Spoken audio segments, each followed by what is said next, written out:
No. We'll do it live! Fuck it! I'm Liz. This is Surly Amy from Skepchick.org. I'm Keith from Sydney, Australia. Hello, I'm Daryl Ray, author of Sex and God and The God Virus. This is Rebecca Watson of Skepchick.org. I'm Vivian Wheeler from Planned Parenthood.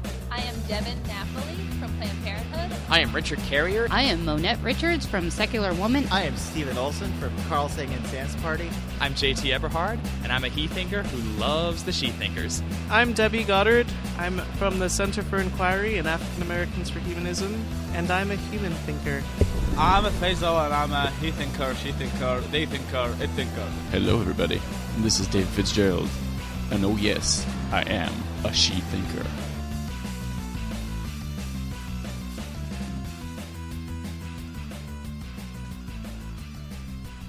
Hello and welcome to Secular She-Thinkers, where secular girls geek out and justifiably rage. I'm your host, Dory Mooneyham, joined by my co-host, the Dirty Nerdy. Hi! Tonight we'll be talking about street harassment with our special guest, Liz Dudek. Hello! We're going to discuss why harassment isn't a compliment, discuss different strategies for confronting street harassment, and how to approach someone you find attractive without being a creepy asshole about it. We also Wait. That's a thing? Yeah. You can do that? You can do that. Okay. Just making sure. You're gonna learn. Alright. Need to learn this. We also have the boss and troll, You're Welcome, Hollywood, and a stupid sexist song. But first, a word from our sponsors. She-Thinkers is sponsored by Audible.com. To check out their service and get a free audiobook of your choice, go to audibletrial.com/She-Thinkers. You can download books to your Apple or Android device and just about anything else you might listen through. Again, go to audibletrial.com/She-Thinkers to download any free audiobook of your choice. That's SHETHINKERS, She-Thinkers. We got Liz doing the jazz hands too. But not the singing yet. No. A little bit. Only the hosts do the singing, right? Oh. Only the hosts? The hosts. Hey, Dirty Nerdy. Hey, what? What's our secret word this week? Oh, yeah, it's misandry, because we all need a giggle now and then, right? What are you doing? Sorry. I don't know, you're just doing stuff on the computer. Alright, so you might be asking yourself, what the fuck is misandry? Well, it's the systematic oppression of men by women or feminists. But, last time I checked, women did not hold the majority of power in this country, or any country that I know of, and neither do feminists. Which is why misandry is as real as Santa Claus and the Easter Bunny. Hashtag creeping misandry. Also, that line is why this isn't a kids' show. Sorry, kids. Santa Claus and the Easter Bunny don't exist. I'm not sorry for telling children that Santa Claus and the Easter Bunny don't exist. It's okay because they learn at the same time that misandry doesn't really exist. Yep. So, yeah. This is really the same reason why reverse racism isn't really racism and why Christians in America aren't being persecuted.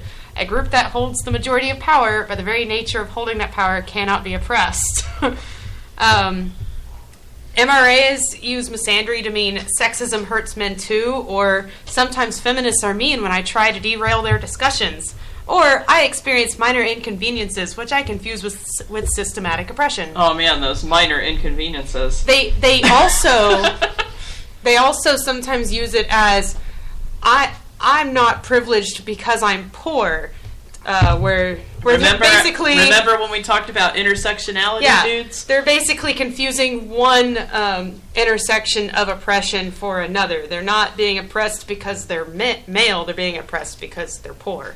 Yep. There's intersections everywhere. If you're a white dude being shat on because you're poor, that's not because people are shitting on white men, it's because they're shitting on the poor. Yeah.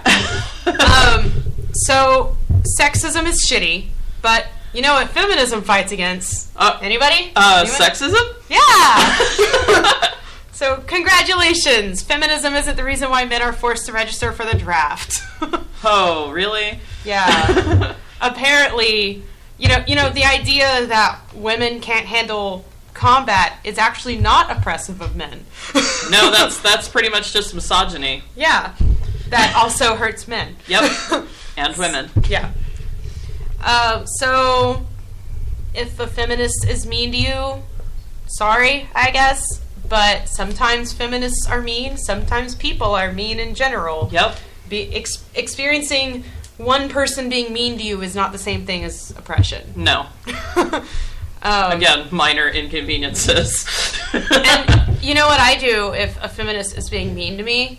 I either listen to what they have to say and I learn from it, which can happen. Even if someone's being angry and yelling, because you can still learn. They might have a very justified reason to be angry at you. Justified rage, right? Exactly. Or if I just can't handle that at the time, I just move on to something else. That's the joy of the internet. You can just fucking move on. Oh, I can't handle this argument right now. I'm gonna leave and go learn about this somewhere else. I mean, you know me. I don't know why. I can handle in-person confrontations much better than online confrontations. We're the opposite. Yeah, okay. So it's like you and I just tag team off. I'm like, I can't deal with this. You look at it. Okay. And then I'm mean to them. Yeah. I'm the mean feminist. Hashtag creeping with Sandry. You're the social justice warrior, and I'm the social justice cleric, right? Liz, what kind of social justice fictional character are you? Can I be a social justice wizard? Yes. Yes! We need one of those. We have to complete our party. You must gather your party before venturing forth. What were we talking about? I don't remember. Oh, wait. Feminist This is perfect because we were talking about derailing conversations. Oh, yes! So basically, if you wander into a feminist discussion and attempt to derail it by just asking questions, they are not obligated to answer or educate you. And if your questions or comments are poorly thought out or have nothing to do with the conversation at hand, you might be criticized and ridiculed. Consider it a learning experience and move on with your life. Or, don't consider it a learning experience and still move on with your life. Right? Just stop jacking off, man. And minor inconveniences like not finding a date or having women make fun of your neck beard. Those are minor inconveniences, not oppression, and maybe you should reconsider the neck beard. I don't know, just saying. Yeah. Or the fedora. Or the fedora. Hey, I still like fedoras. I know. I know, they're trilbies, not fedoras, but whatever. This goddamn... I'm gonna be honest, I love a nice pinstripe fedora. Oh, yeah. I like them, but they're ruined now. Yep. I'm so sad. But yeah, those sucky things that happen in life, they're not the same thing as oppression, so just get over yourself. It's not misandry. Yep. It's not systemic. It's just you having a bad day. Oh, and pro tip, misandry is not the goal of feminism. Definitely not. No, technically. Although we do love male tears. Apparently. I'm sorry, I still love that meme, even if some guys get offended by it. Male tears is just amusing. Oh, when anytime feminists have a discussion about how a certain thing hurts women or something, and a man comes in and is like, "What about men?" It's male tears. Okay. It's like, when what they're about how it hurts men? We're like, yes, it does hurt men, but we're talking about women right now. If you want to have your own forum about how it hurts men, I'm sure you can arrange that. I'm sure you can find an MRA group somewhere on the sure internet. You can. Unfortunately. Although they're usually not looking at real problems. No. Or if they are, they're not anywhere near solving them. They're just trying to find ways to blame it on feminists. I feel like the only real problem they usually pay attention to is the family court system and how but they're full of shit on the family court system. Oh my god. But it's something that can be addressed, but because their little statistics of, women get custody more often than men is because men don't even fucking seek custody as often as women do. The majority... When men actually seek custody in court, they get it more often than women do. Because it's seen as, he's actually seeking custody. He must really care. We should give the kids to him.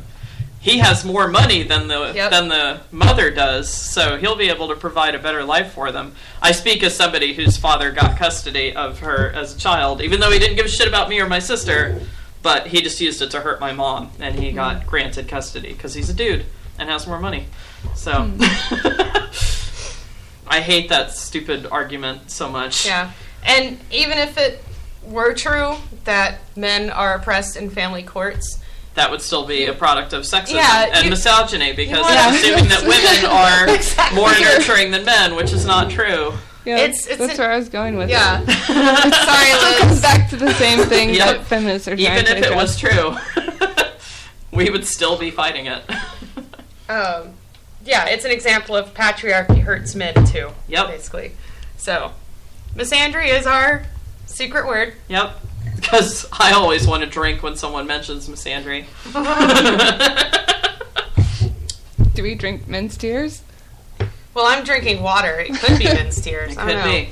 Did you make Chris cry and then put them in a pitcher and then filter it through? Filter it through and put it in the fridge for me? Is that what you did? I can tell you that's what I did if it helps. Not really. I don't want Chris to cry. Yeah. Chris is one of the few good guys out there, so. I like Chris. I don't want him to cry. Right? Me either. All right. Let's make fun of the troll this week. Okay. Speaking of oppression that doesn't exist. Hey, what a perfect segue. So, this just happened today, I think. No, it was last Sunday. A series of churches in Ohio staged fake arrests of preachers during their sermons in order to show how oppressed Christians aren't in this country, since that doesn't fucking happen anywhere ever. So Dirty Nerdy and I were talking about this earlier. We were getting ready for the show, and she told me about this other story that happened like 2 years earlier. Oh yeah. Well, it's happened more than once, but this is the one that got the most news because I'm pretty sure they were like criminally charged after this. But basically, a youth group did a fake kidnapping and arrest of their youths, and the youth didn't know that it was fake, and the parents did not know that this was going to happen. So they were charged. What were they charged with? Kidnapping and like. It was kidnapping and false imprisonment and basic assault and.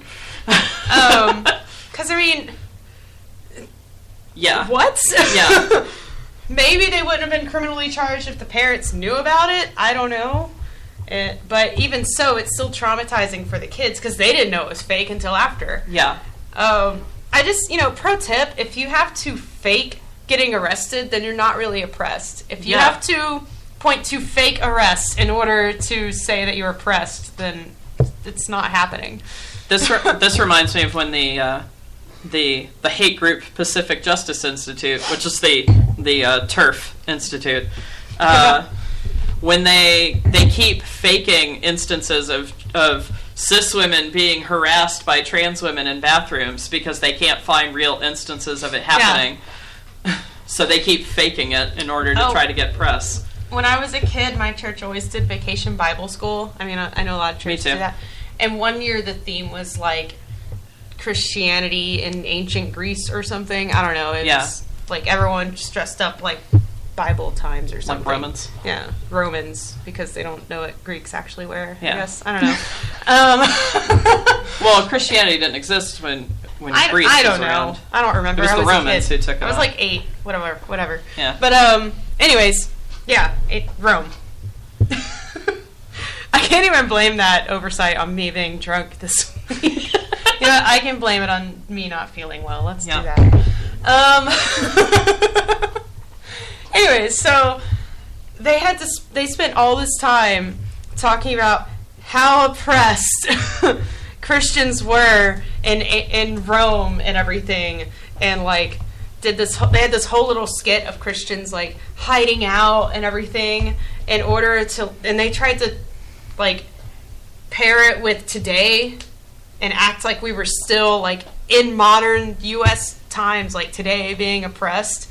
But they had to go all the way back to the Romans in order to show any actual persecution. Well, and there's not much historical evidence of the whole Christians being fed to lions thing either. No, there's not. So, it seems to be a running trend in Christianity of wishing you were oppressed.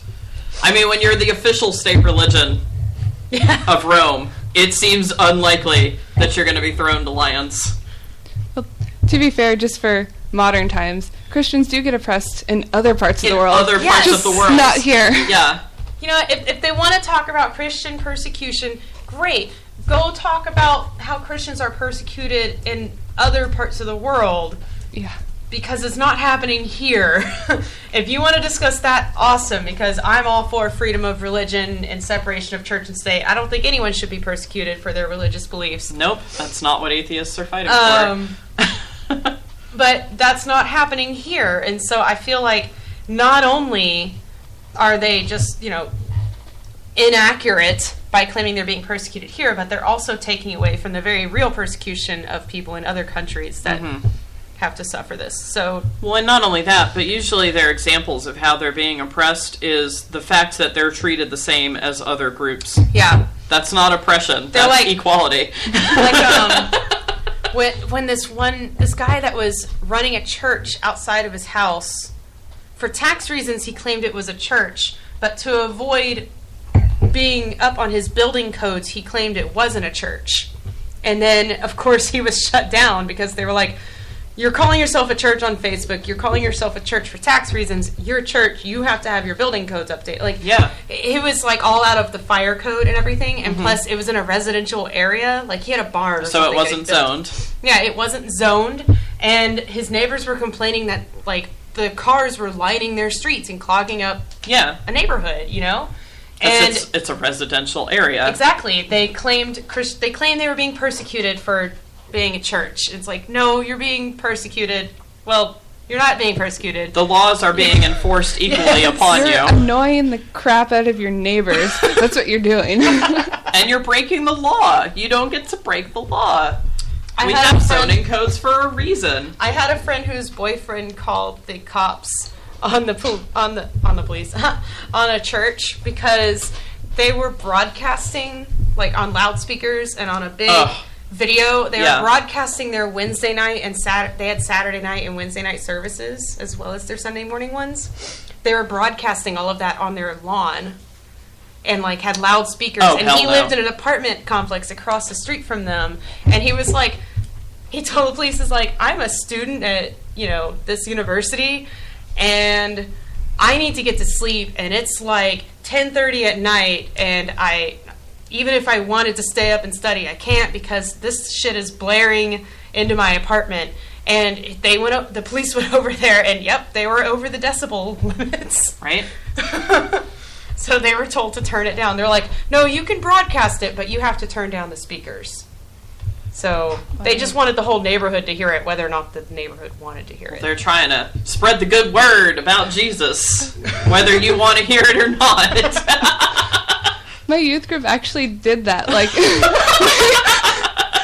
we had this, like, series of, like, church services on Wednesday nights during the summer when it was warm outside. We'd have them outside, like, on the side of the church, like, in the parking lot with, like, all of the equipment and everything, so it was super loud. And there was an apartment complex that was literally, like, there was, like, a creek and then an apartment complex, and we were, like, super loud. And we did that for several nights in a row in the summer, and I wonder if people from that apartment complex were really annoyed. Probably. Well, these services weren't even being held outside. They were held inside, but they wanted everyone else to hear or see what was going on. Well, so they had a video and loudspeakers and everything set up outside. Yeah, that was the general attitude from the youth group services was, if everyone hears, that's great because they're hearing about God and Jesus and everything. It's great. They need to hear this. Unless, of course, they have other shit going on. I've got more important shit in my life right now. What? It doesn't matter if you need to sleep. Your soul needs Jesus. You don't need sleep. You need Jesus. Jesus is the only sleep you need. I don't know. It's been too long since I was a Christian. I've forgotten how to speak. It's a good summary. That works. Christianese. I think, now that I think about it, I've actually spent more than half of my life not being a Christian. Wow. Yeah, because I left the church when I was 14, so as of my birthday, it'll be half of my life as a Christian and half not. So, wow. That's cool. Can there be a special birthday for that? Yes. Oh, we should have that. Because once you reach past 25, you don't really have milestones anymore, except for, the decades, I guess. Because 25 is when you can rent a car, which isn't that exciting, but That's the last little milestone you get. So I also had my hooray, I probably don't have hereditary schizophrenia party. Yay! Schizophrenia runs in my family, and it usually appears before you're 25. So Yay. I had my hooray, I probably don't have schizophrenia party that year. So I'll have my hooray, I've been not a Christian for half of my life party this year. As well as your birthday party. Yeah. Okay. All right, so who do we have for the trolls this week? To take care of them? Yeah, that's what I meant. We have Samuel L. Jackson, who's ready to speak about this nonsense. So let's let him deal with it. I be dead on his ass like Spencer for fucking hire. I hunt him down and feed him his own testicles, and I do it in a jiffy. And I don't care if it's mama to ass, grandmama, innocent bystanders, little kids, babysitters, bill collectors, whatever. I leave his whole block filled with hot brass if I have to. And you know why? Because I just don't give a fuck. You see, Christians, that's what persecution would be like. If Samuel L. Jackson shows up to your church and swears that he's going to fill you all with hot lead, then you're being oppressed by Samuel L. Jackson. I want to be oppressed by Samuel L. Jackson. I don't know, man. That sounds intense. I know, but it would be such a cool story. So this one time, Samuel L. Jackson shot me with a gun. It was awesome. Because it was Samuel L. Jackson. If it was anyone else, I'd be super pissed. But it was Samuel L. Jackson. So Liz, who's our boss this week? As you look at the show notes. Women everywhere, because it's freaking International Women's Day. Yay! Hashtag creeping misandry. Hold on. Let me pour my water so I can have a drink. Hardcore, man. I know, right? Damn health. Your liver thanks you. Yeah, so do my ovaries right now. That might be too much information. Fucking troll ovaries. Well, if you want, we've got a drop ready. Okay. So here's some advice I wish I would have got when I was your age. Live every week like it's Shark Week. 30 Rock? Yes. It's Tracy Morgan. Thank you, Tracy Morgan. Live every week like it's Shark Week. I'll man. remember that. That means you should buy all the good food that you want, right? Oh, man. That's my interpretation of it. Our Shark Week food was non-sloppy joes and Crownies. It was amazing. And cheddar and sour cream chips. Oh, I forgot about those. Those were my favorite. I went to the grocery store earlier, and I was texting Dirty Nerdy, and I was like, also, I got cheddar and sour cream chips. Hashtag I shouldn't shop on my period. And so I texted back, hashtag you should always shop on your period because those chips are awesome. I looked like such a stoner when I checked out because I had like all of this junk food and then milk. Like that was the only real food. And the milk was to wash down the junk food. Yes. Because what else are you supposed to drink when you're eating a Crownie? Crownies are brownies with chocolate chip cookie dough dropped in the middle of them. Yep. Basically. It's amazing. There's some down there if you want one later. There's a bunch of them down there. I was just about to say I'm a little bit jealous, but that's pretty great. You know what we're doing on the commercial break. Yep. So congratulations, women everywhere. Yay, go us. Oh, also, props to Google for including trans women in their Google Doodle for today. There's a cool little video that's full of women from around the world, and it also has Janet Mock. You can see a quick picture of her. So, yay, trans women. And Malayla Yousafzai is in there, too. Yep. Oh, really? So, go Malayla. Cool. There's lots of cool women in the little doodle. You guys should check it out. There's a link to it that'll be posted later. So on Rebecca Watson's Facebook, she said, "Happy Why Isn't There an International Men's Day Day?" Like I said, creeping misandry. Drink. Because every day is Men's Day. That's why, assholes. The same reason why there's not a White History Month. The same reason why when you're in first place on Mario Kart, you don't get a lightning bolt or the blue shell. Thank you, Tumblr. Yes. Okay. So let's talk about street harassment. Yay! Woot. Yay. What is street harassment?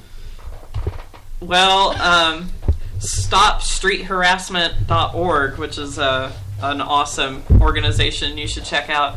They define street harassment as any action or comment between strangers in public that is disrespectful, unwelcome, threatening, and or harassing, and is motivated by gender or sexual orientation. Oh, I love you, hun. Chris just brought up chocolate milk and a plate of Crownies. This is why I don't want Chris to cry. Yep. That's why we don't drink Chris tears. Just random anonymous male tears. Sorry I interrupted the definition of street harassment. But yeah, anything that's disrespectful, unwelcome, or threatening or harassing that's motivated by gender or sexual orientation and is done between strangers in public. That's what street harassment is. Yep.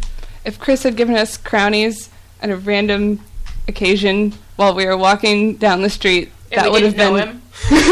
and we didn't know him, and he told us, like, hey baby, put this in your mouth. Then you'd be like, no, fuck you. No, I don't know what's in that. Yeah. I've never heard of Crownies. What the fuck, man?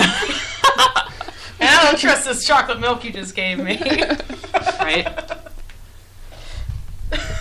So yeah, that's what street harassment is. The most common forms of it, I guess, are like cat calls, people who honk their horns at you when you're walking.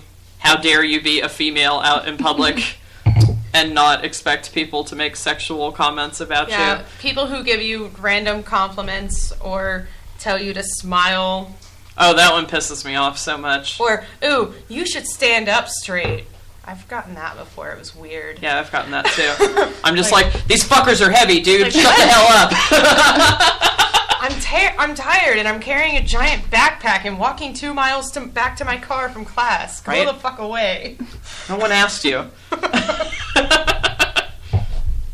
So, yeah, we all have personal stories of street harassment. Yeah. Unfortunately.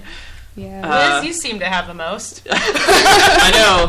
Liz, it's because Liz and I are pedestrians more often than you are. And I don't know what it is, but if you dare to use a sidewalk while female, every fucker in the planet has to let you know what they think about that. Apparently. So, I think part of it's based on the area that you're in. Like, I live in a suburb, and, like, in the particular suburb that I live in, it's not necessarily normal for people to just be walking around on the street or to be walking to get anywhere. And so, like, when there's a pedestrian, it's like, oh my gosh, this is a pedestrian. Maybe they're stuck. Maybe there's something wrong. Maybe they need a ride. So, like, some of the, like, attention that I get while walking to work is people pulling over and thinking that I'm in a distressing situation where I need a ride. And it's like, oh, thanks for the offer, but no, I'm fine. My favorite is when, because you've told me about people doing that, when you're on your goddamn bike. Like, you are clearly in your preferred mode of transportation right now. Yeah, this enters the realm of actual street harassment. I was riding my bike to work, and I was, like, stopped at, a street corner or something, and a guy in a truck pulled over and was like, hey, do you need a ride? I can give you a ride. You can throw your bike in the back of my truck. And I was like, no, I'm good. And I, like, kept riding along. And then he, like, pulled into the parking lot and, like, circled around the parking lot while I, like, was riding past. And it was really weird. That is creepy. Like, what? Do they really think? I mean, do people actually get in cars? I don't know. Maybe they do. It's just... Well, and I don't understand. And here's the thing, like... That's happened to me a lot of times when I lived in Plano. Like, you're totally right about, like, the location definitely changes the form of street harassment that you get. Because in Plano, it was always, like, creepy dudes asking me if I wanted a ride. Like, I never got asked by women if I needed a ride somewhere, except like once when it was raining, which like made sense. Yeah. And she was like, "Honey, do you need a ride somewhere?" And I was like, "No, I live right down the block. I'm cool. Thank you, though. I appreciate it." But with dudes, I was like, "No, I'm good, thanks." And I just kept walking. Pretty much.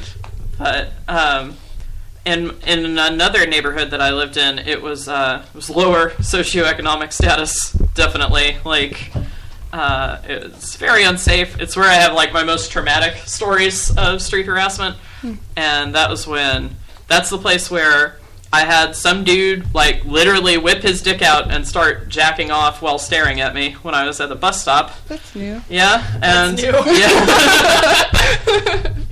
Fucking Liz. And it was also the same place where this dude like kept pace with me in his car while I was walking to work. And this is one of my favorite stories because I had dealt with this like several times in this neighborhood, and I was just like ready to fucking snap when this guy pulled this shit because he like stayed pace with me and rolled down his car, and he didn't even say anything to me. He just made kissing noises at me through his window. Like what? Yeah. I don't understand. Like, people say, "Oh, well, you should take it as a compliment," or they just don't know how to approach women. I'm like, why would you? What in the fuck would make you think that it's okay to approach anyone doing that? In what world do you see that ending in a way that you want? Like, I don't get it. It's like I don't understand. But that if he's not trying to somehow make you feel threatened, yeah, I don't know what he's trying to do. I don't either. But I was pretty proud of myself because by this point I had gotten into the habit of whenever I was walking around in my neighborhood, I just kept my mace in my hand. Like, I didn't even like have it out. I just had it in my hand ready to go. And so when this guy pulled this shit, I stuck my mace through his window and said, "Get the fuck away from me, asshole, or I will unload this fucker in your face." And he said, "Yes, ma'am," and pulled the fuck off. Oh my God. And I don't know if he spread the word, but I like never dealt with anyone on my street after that. Like, I think they were just like, "It's that fucking crazy white bitch, leave her alone." Like, I probably would have sprayed it. That's amazing. If he had said, lingering in your car now, asshole. If he had said anything, if he had like done anything else, I would have, because I was just like not fucking having it that day. I just like been pushed too much. This was after I had dealt with that asshole jerking off in front of me, and like everything else was like, I'm done with this. What the fuck, man? Like, that's the worst I've dealt with was in that neighborhood. I've never dealt with anything quite that bad, but I just didn't feel safe there after a while. Yeah. Sometimes aggression can like it can elicit backfire on more you. aggression. Yeah. I remember I was riding my bike and some guy started shouting at me, and I flipped him off because I was just like, "Ah, crap, fuck this shit." That's usually my response when people honk at me. I don't even know what you're saying. No. Fuck you. Yeah, I flipped him off, and then he started chasing me. And it was at a point where I had to like get off my bike to like go across a grass median to like get to another paved area, and so I had to stop and like get off my bike. And he like started like running towards me, and like I just like got on my bike as fast as I could because he was like shouting, calling me a bitch, and like running after me, and it was. No, yeah, that's definitely the backfire of like aggressively dealing with it because that's like my go-to when someone's like honking their horn at me or whatever, and it's like I don't have time to respond to them verbally. I just give them the bird.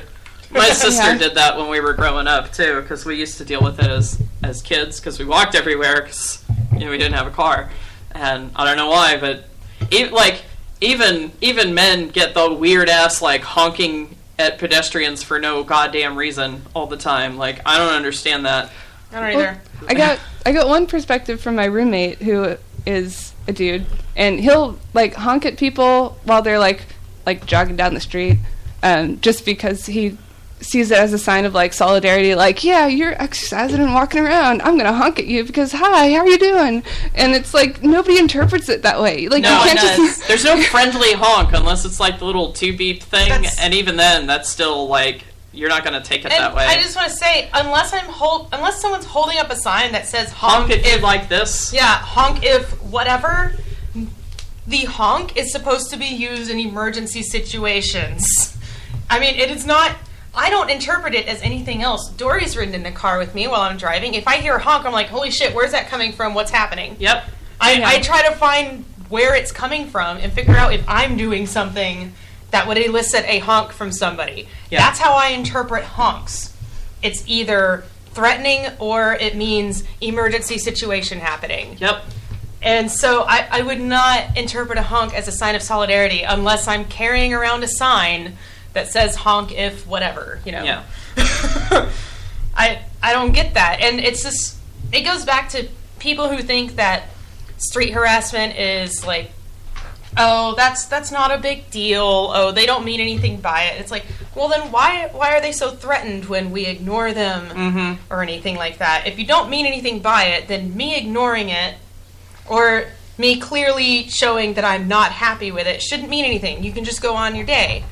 But the few times that I have been, like, I feel weird calling it street harassment because it's not really when I'm on the street. Like, once at the gym, public harassment. It's public harassment. Once at the gym, a couple times when I was at school, like walking around campus. I guess, yeah, that's street harassment. Yeah. And once at a gas station, a guy like gave me some weird compliment about how I looked that day, which I took to be really weird because I just got back from my PE class and I was all gross looking.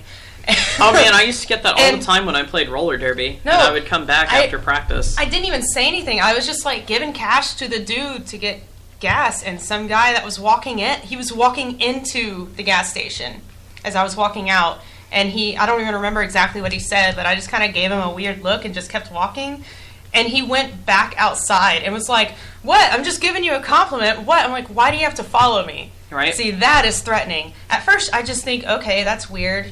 But whatever. You're weird, dude. I don't know you. You know, I wasn't threatened by the original comment. Him following me outside to...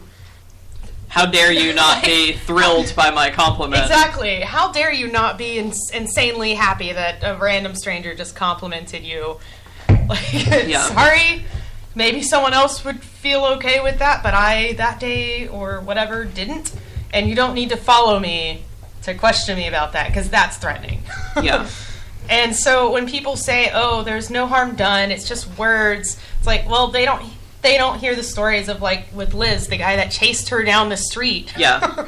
Or the guy who followed Dory down the street making kissing noises and shit. Yeah. Or, like, it's especially disconcerting when they follow you all the way to your work. Yeah. And then they know where you work, or if they follow you all the way home.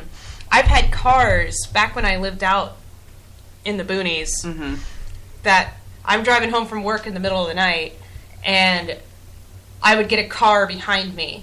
And, you know, I live out in the country, and the cops, if you call the cops, I mean, it's a small town, but if they're still, like, 20 minutes away at least, if you call them. So I never felt comfortable when a car was following me at night, driving straight to my house. I would go around a few blocks and drive around some back streets before I went to my house and wait for them to just leave. Yeah. Which I don't want them knowing where I live or where I work. And I don't think most men are aware of the fact that, like, we have to think about this shit like 24/7 when we're in public. Yeah. Like, there's an article we have in here on our notes, the Schrodinger's rapist, where you, like, it's something you have to deal with as a woman, where you don't know if this dude who's approaching you is a misguided person or, like, a fucking creeper who's gonna assault you. So you just have to be on your guard all the time when you're out in public, which is why street harassment is such a big deal.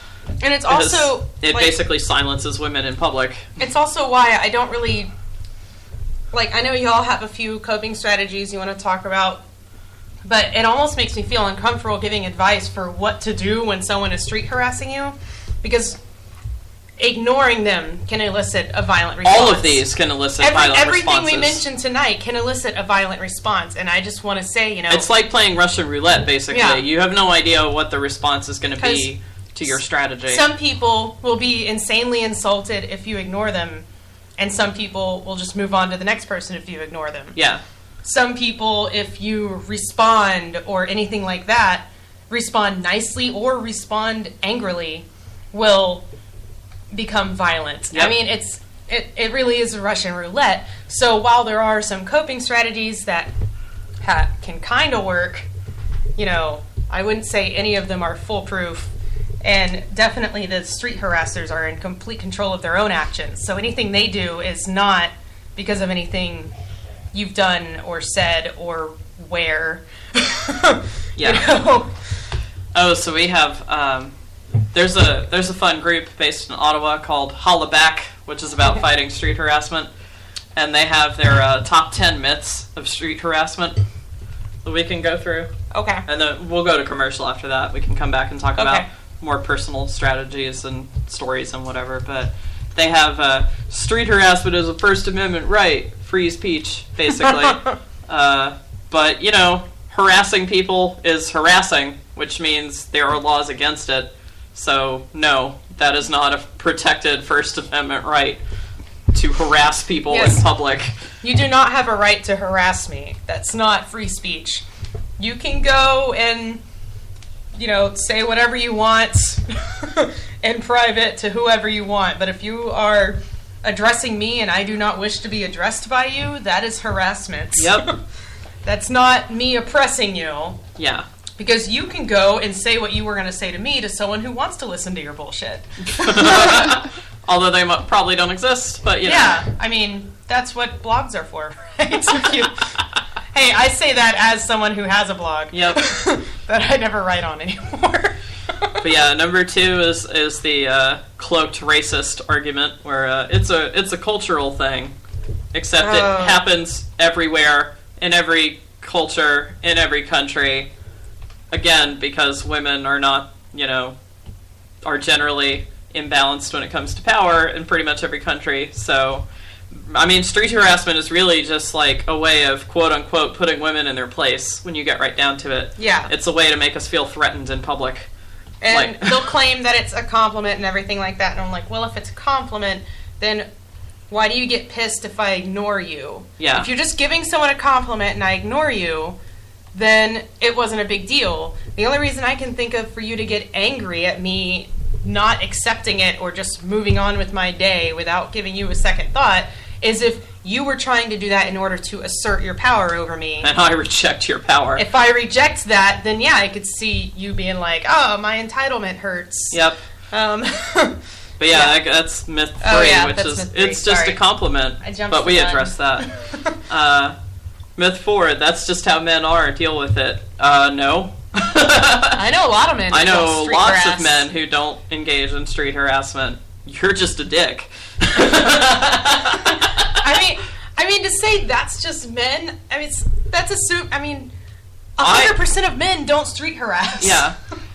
There are plenty of men that I encounter every single day while I'm going to work or walking or using public transportation that don't pay attention to me at all. They don't give a fuck that I'm there. I would say the majority of men that see me when I'm out in public don't engage in street harassment. So it's not a male thing. The majority of men don't follow me around while I'm at Walmart when I get separated from the boy. Yeah. This happened. Mm-hmm. And then get super close to me and say over and over that I'm pretty in another language that they think I can't understand, but I totally do understand what you're saying, dude. Yeah. I know what you're saying. I speak, una poquito, a little bit. Yep. And then the it's okay if you're hot, if the harasser is hot. No, man, it's not. Like threatening things are threatening things, regardless of what the face they're coming out of is. I was walking home at night once, and a guy pulled over in his giant, super nice SUV, and he was totally attractive, like a dude I would totally flirt with at a social setting where I felt comfortable. Where it's appropriate to flirt with somebody. Exactly.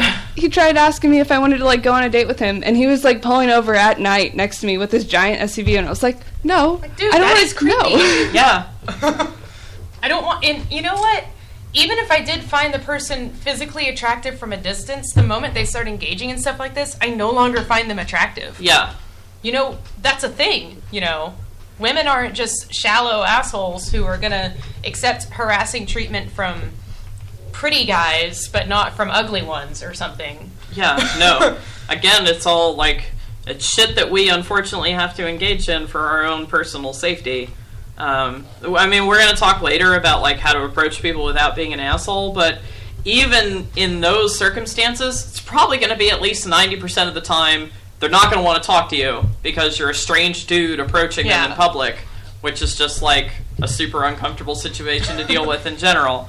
So, sorry about it, not sorry. Yeah. Myth 6 is women secretly enjoy street harassment. If I enjoyed it, it's not harassment. That's like...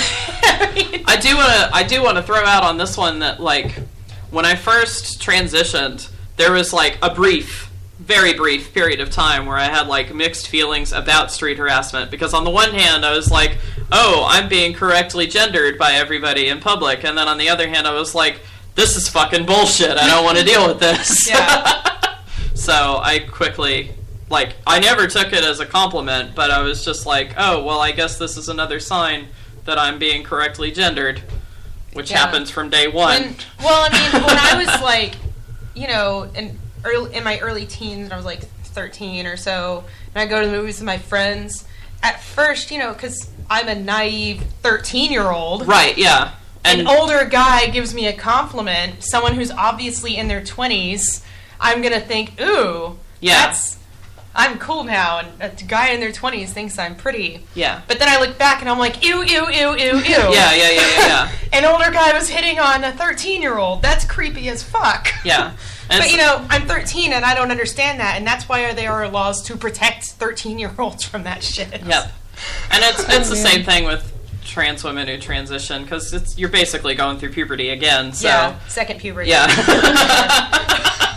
So that's fun. Oh, myth number 3 is she's asking for it because of what she's wearing bullshit. Like I said, I was harassed by a dude at a gas station because... Oh, did we skip one?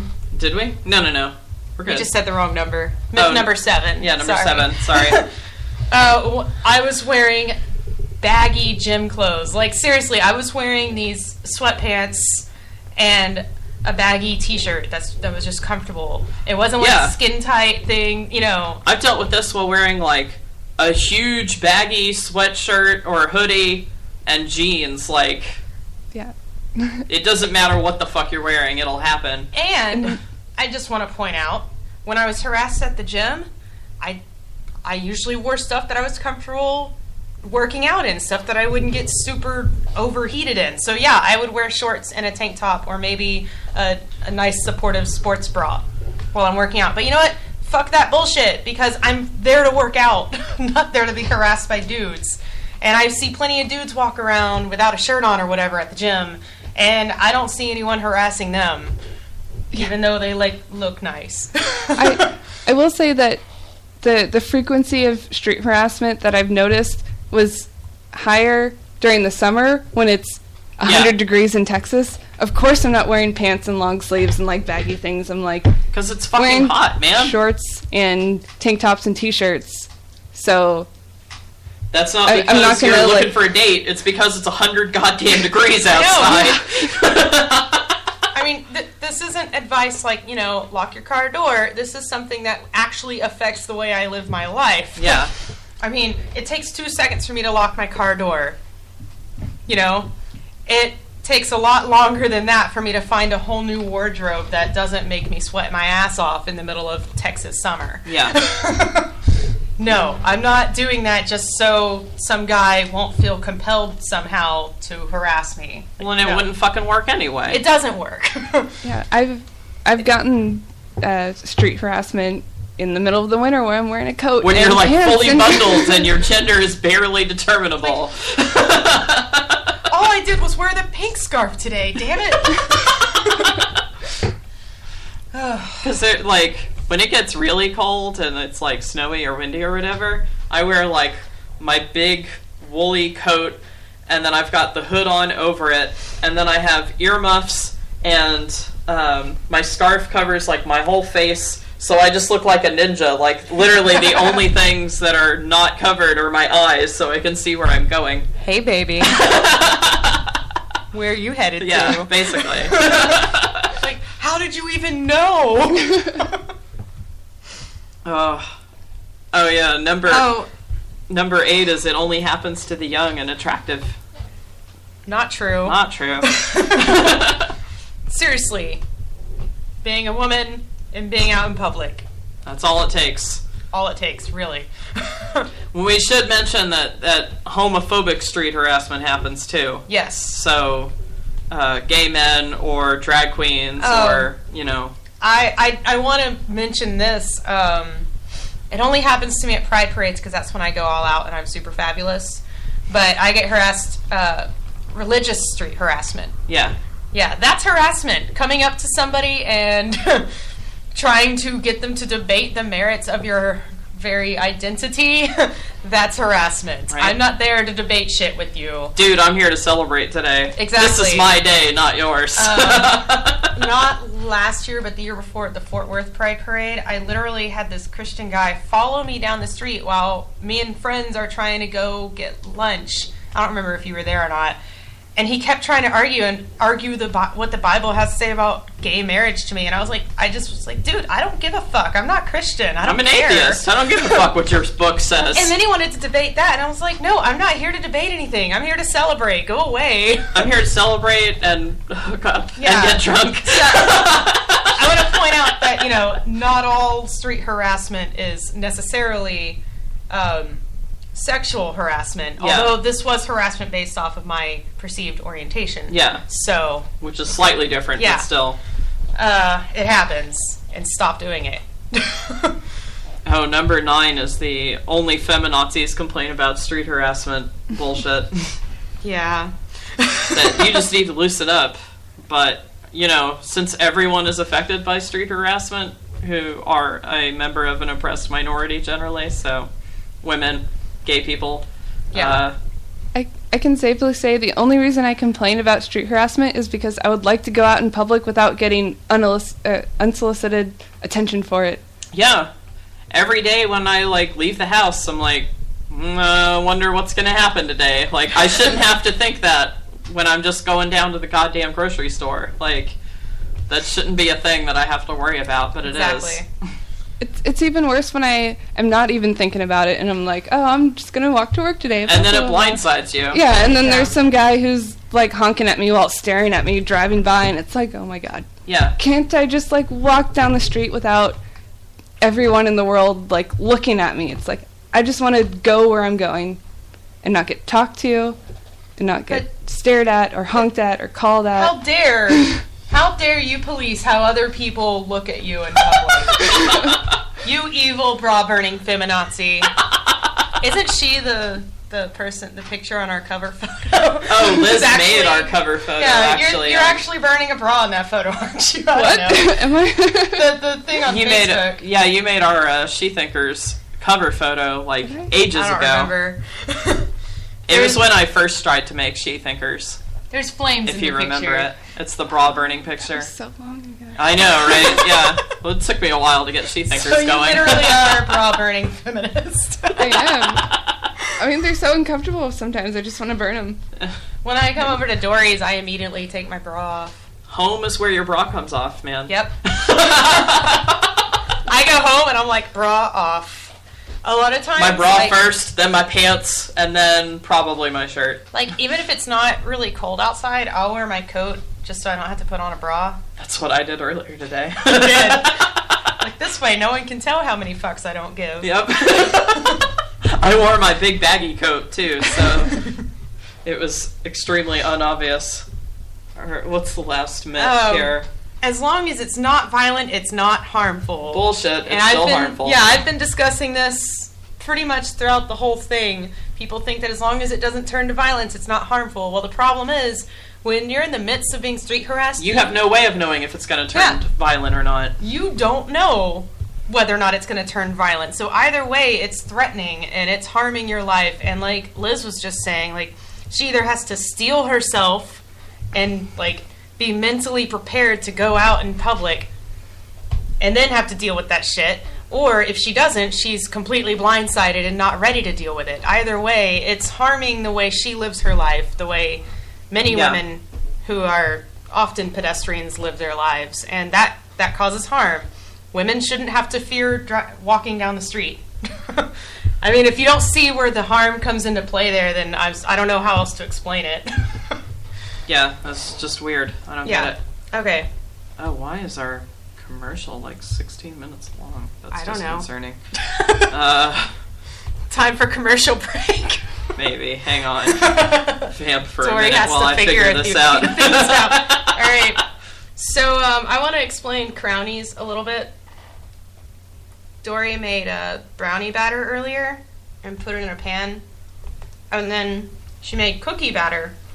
And I took the cookie and put it in like little balls and just dropped it in the brownie batter. So it's brownies with cookie in the middle. And it's fucking delicious. And I'm eating it right now.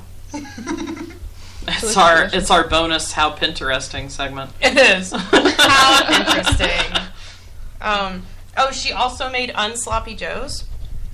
Basically, you make sloppy joe meat, and then you put it in biscuits and bake it in the biscuits. That's so genius. Like you smush it as flat as you can, and then you put like a little pocket of meat in the middle. Yeah. And then you just like pinch it shut all the way around. You just got those like the little canned Pillsbury biscuit things. Yeah. And you just smush it down, put it in there, roll it back up, and cook it. And I was able to eat a sloppy joe without making a single mess. Yep, no, it's great. And I always make a mess when I eat, so there's that. What I like is I actually have multiple recipes that involve ground beef and biscuits. So it's kind of nice. Yeah, I don't understand what's going on because this is 8 minutes long. So I don't know. Well, hopefully our commercial isn't weird as shit, but we'll be back after the commercial break.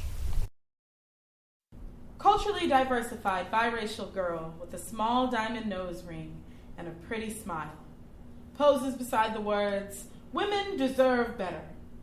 And I almost let her non-threatening grin begin to infiltrate my psyche till I read the unlikely small print at the bottom of the ad. Sponsored by the U.S. Secretariat for Pro-Life Activities and the Knights of Columbus. On a bus in a city with a population of 563,000, 4 teenage mothers on the bus with me, 1 Latina woman with 3 children under 3 and no signs of a daddy, 1 16-year-old black girl, standing in 22-degree weather with only a sweater and a book bag and a bassinet with an infant that ain't even 4 weeks yet, tell me that yes, women do deserve better. Women deserve better than public transportation rhetoric from the same people who won't give that teenage mother a ride to the next transit, won't let you talk to their kids about safer sex, have never had to listen as the door slams behind the man who adamantly says, that shit ain't his, leaving her to wonder how she'll raise this kid. Women deserve better than the $300 TANF and AFDC will provide that family of 3, or the $6 an hour job at KFC with no benefits for her new baby, or the college degree she may never see because you can't have infants at the university.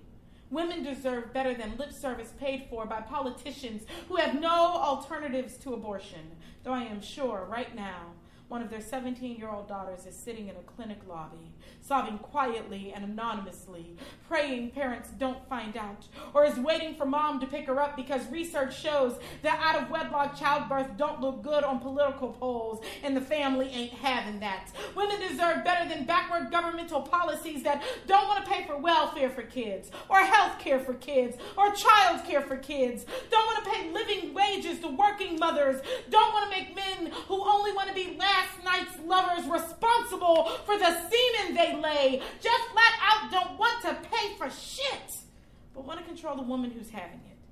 Acting outraged at abortion. Well, I'm outraged that they want us to believe that they believe that women deserve better. The Vatican won't prosecute pedophile priests, but I decide I'm not ready for motherhood and its condemnation for me. These are the same people who won't support national condom distribution to prevent teenage pregnancy. But women deserve better. Women deserve better than back alley surgeries that leave our wombs barren and empty. Deserve better than organizations bearing the name of land-stealing racist rapists, funding $1 million campaigns on subway trains with no money to give these women, while balding middle-aged white men tell us what to do with our bodies while they wage wars and kill other people's babies. So maybe women deserve deserve better than propaganda and lies to get into office. Propaganda and lies to get into panties, to get out of courts, to get out of paying child support. Get the fuck out of our decisions and give us back our voice. Women do deserve better. Women deserve choice. Hi everyone, we're Dory. And the Dirty Nerdy. From the Secular Shethinkers. Be free to love. Be able to choose. Be accepted, no matter your race, gender, sexual orientation, or belief system. Be secular. Be Secular merchandise allows you to display your support for equality and the separation of church and state, while also donating up to 50% of the profit from your purchase to nonprofits, groups, and artists that support those same values. Go to www.besecular.com. Pick your item and then choose who you want to get the donation from your sale. Be you. Be secular. Shethinkers is sponsored by Audible.com. To get a free audiobook of your choice, go to audibletrial.com/Shethinkers. We recommend At the Dark End of the Street, Black Women, Rape, and Resistance, A New History of the Civil Rights Movement from Rosa Parks to the Rise of Black Power by Danielle McGuire. This is the story of how the violation of black women by white men propped up white supremacy from the 17th century to the Jim Crow era, and how the battle for political and personal autonomy of people of color was interwoven with the fight against sexual violence and rape of black women. To sign up for a free trial and get a free audiobook of your choice, go to audibletrial.com/Shethinkers. The Lilith Fund helps Texans in exercising their fundamental right to abortion by removing barriers to access. They provide direct financial assistance and counseling to empower people seeking to terminate an unwanted pregnancy, as well as education and outreach within the community about reproductive rights. The Lilith Fund trusts women, funds abortion, and advocates for change through the movement for reproductive justice. Their vision is a Texas where each woman has the means and opportunity to plan her future and her family with dignity, respect, and community support. To donate your time, money, or services, please go to lilithfund.org.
Hey, we're back.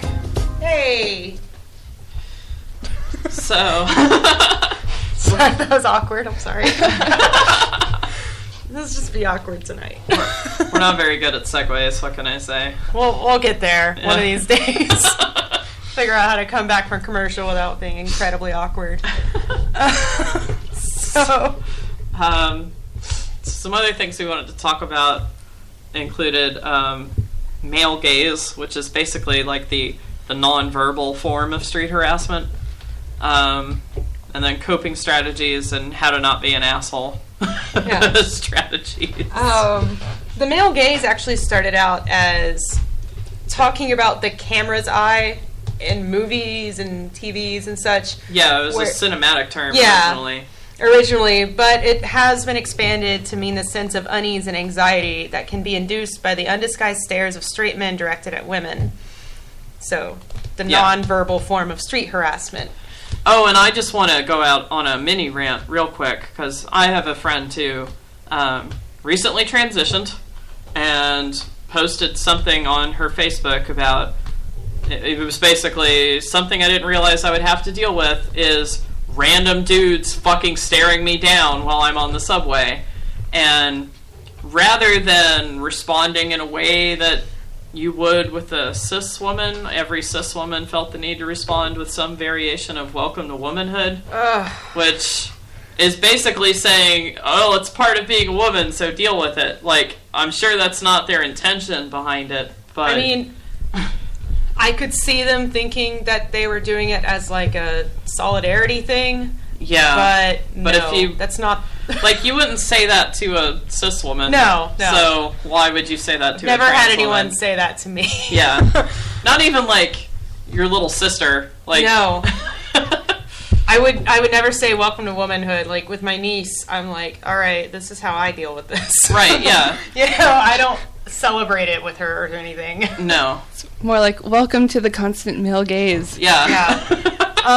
Yeah, my response to her was, the male gaze fucking sucks, and I'm sorry that you have to deal with it. And I just want to point out that, like, the whole thing with street harassment and being stared down, it's not just... People think, oh, well, they're just looking at you, so it doesn't mean anything. But the whole thing with the way, at least in America, the way that strangers deal with each other is polite acknowledgments. Polite acknowledgments and then ignoring. Yeah. That's what it is. Like, as I'm walking down the street, if I pass someone, I might nod my head or something, or say, excuse me, if we're slightly, maybe might touch or something like that. Or I might hold a door open for someone if, I'm in that non-awkward distance where it's okay to do that. Oh, God, they're too far away. Now they have to speed up so that they don't look like an asshole.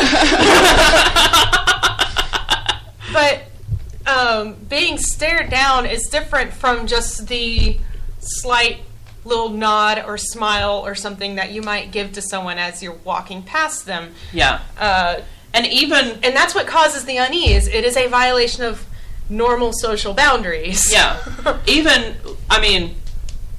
Dirty Nerdy and I find women sexually attractive, and I manage to not stare other women the fuck down while I'm out in public. Right. So it is clearly possible to be like, she is attractive. I'm gonna move on with the rest of my life now. Like, exactly.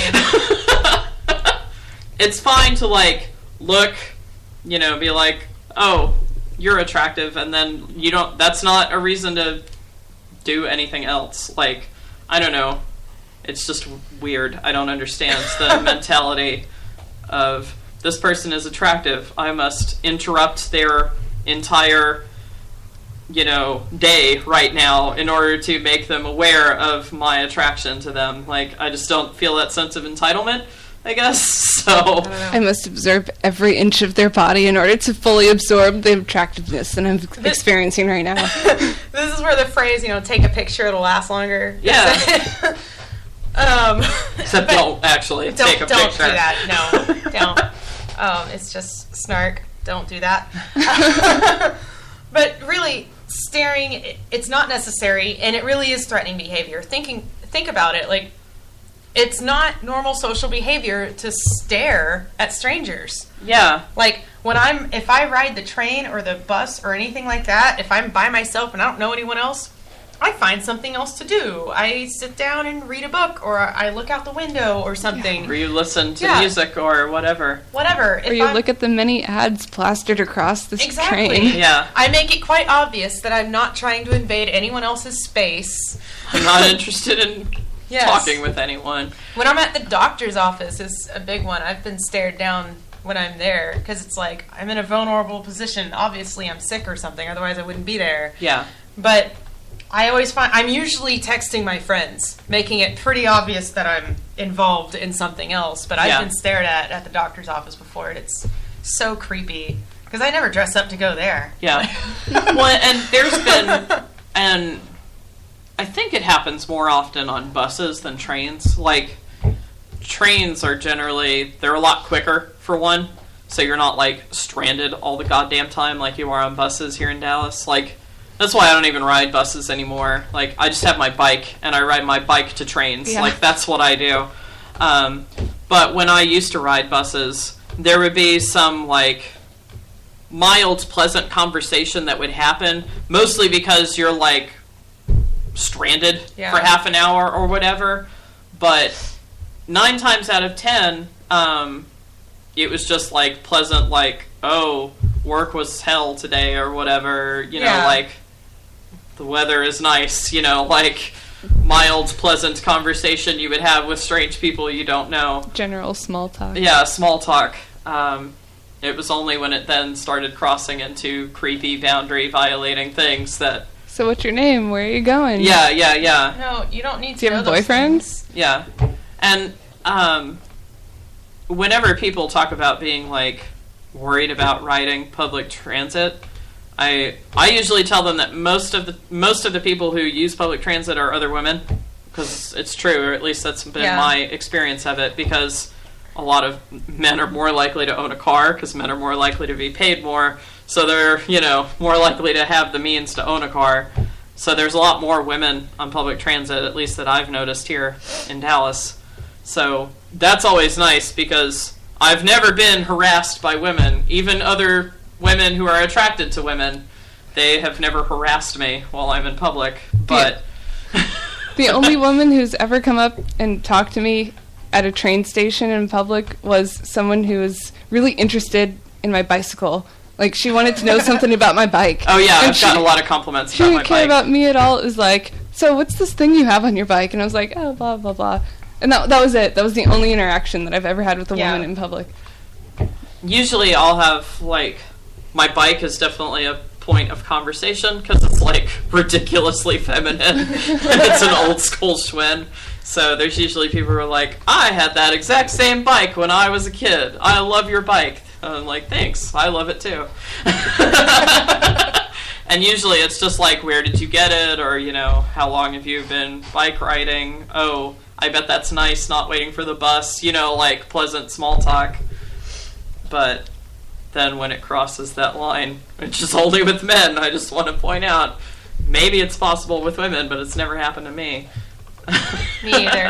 The only harassment I've ever gotten from other women was, you know, when I was in middle school and everyone was an asshole. It's the only time.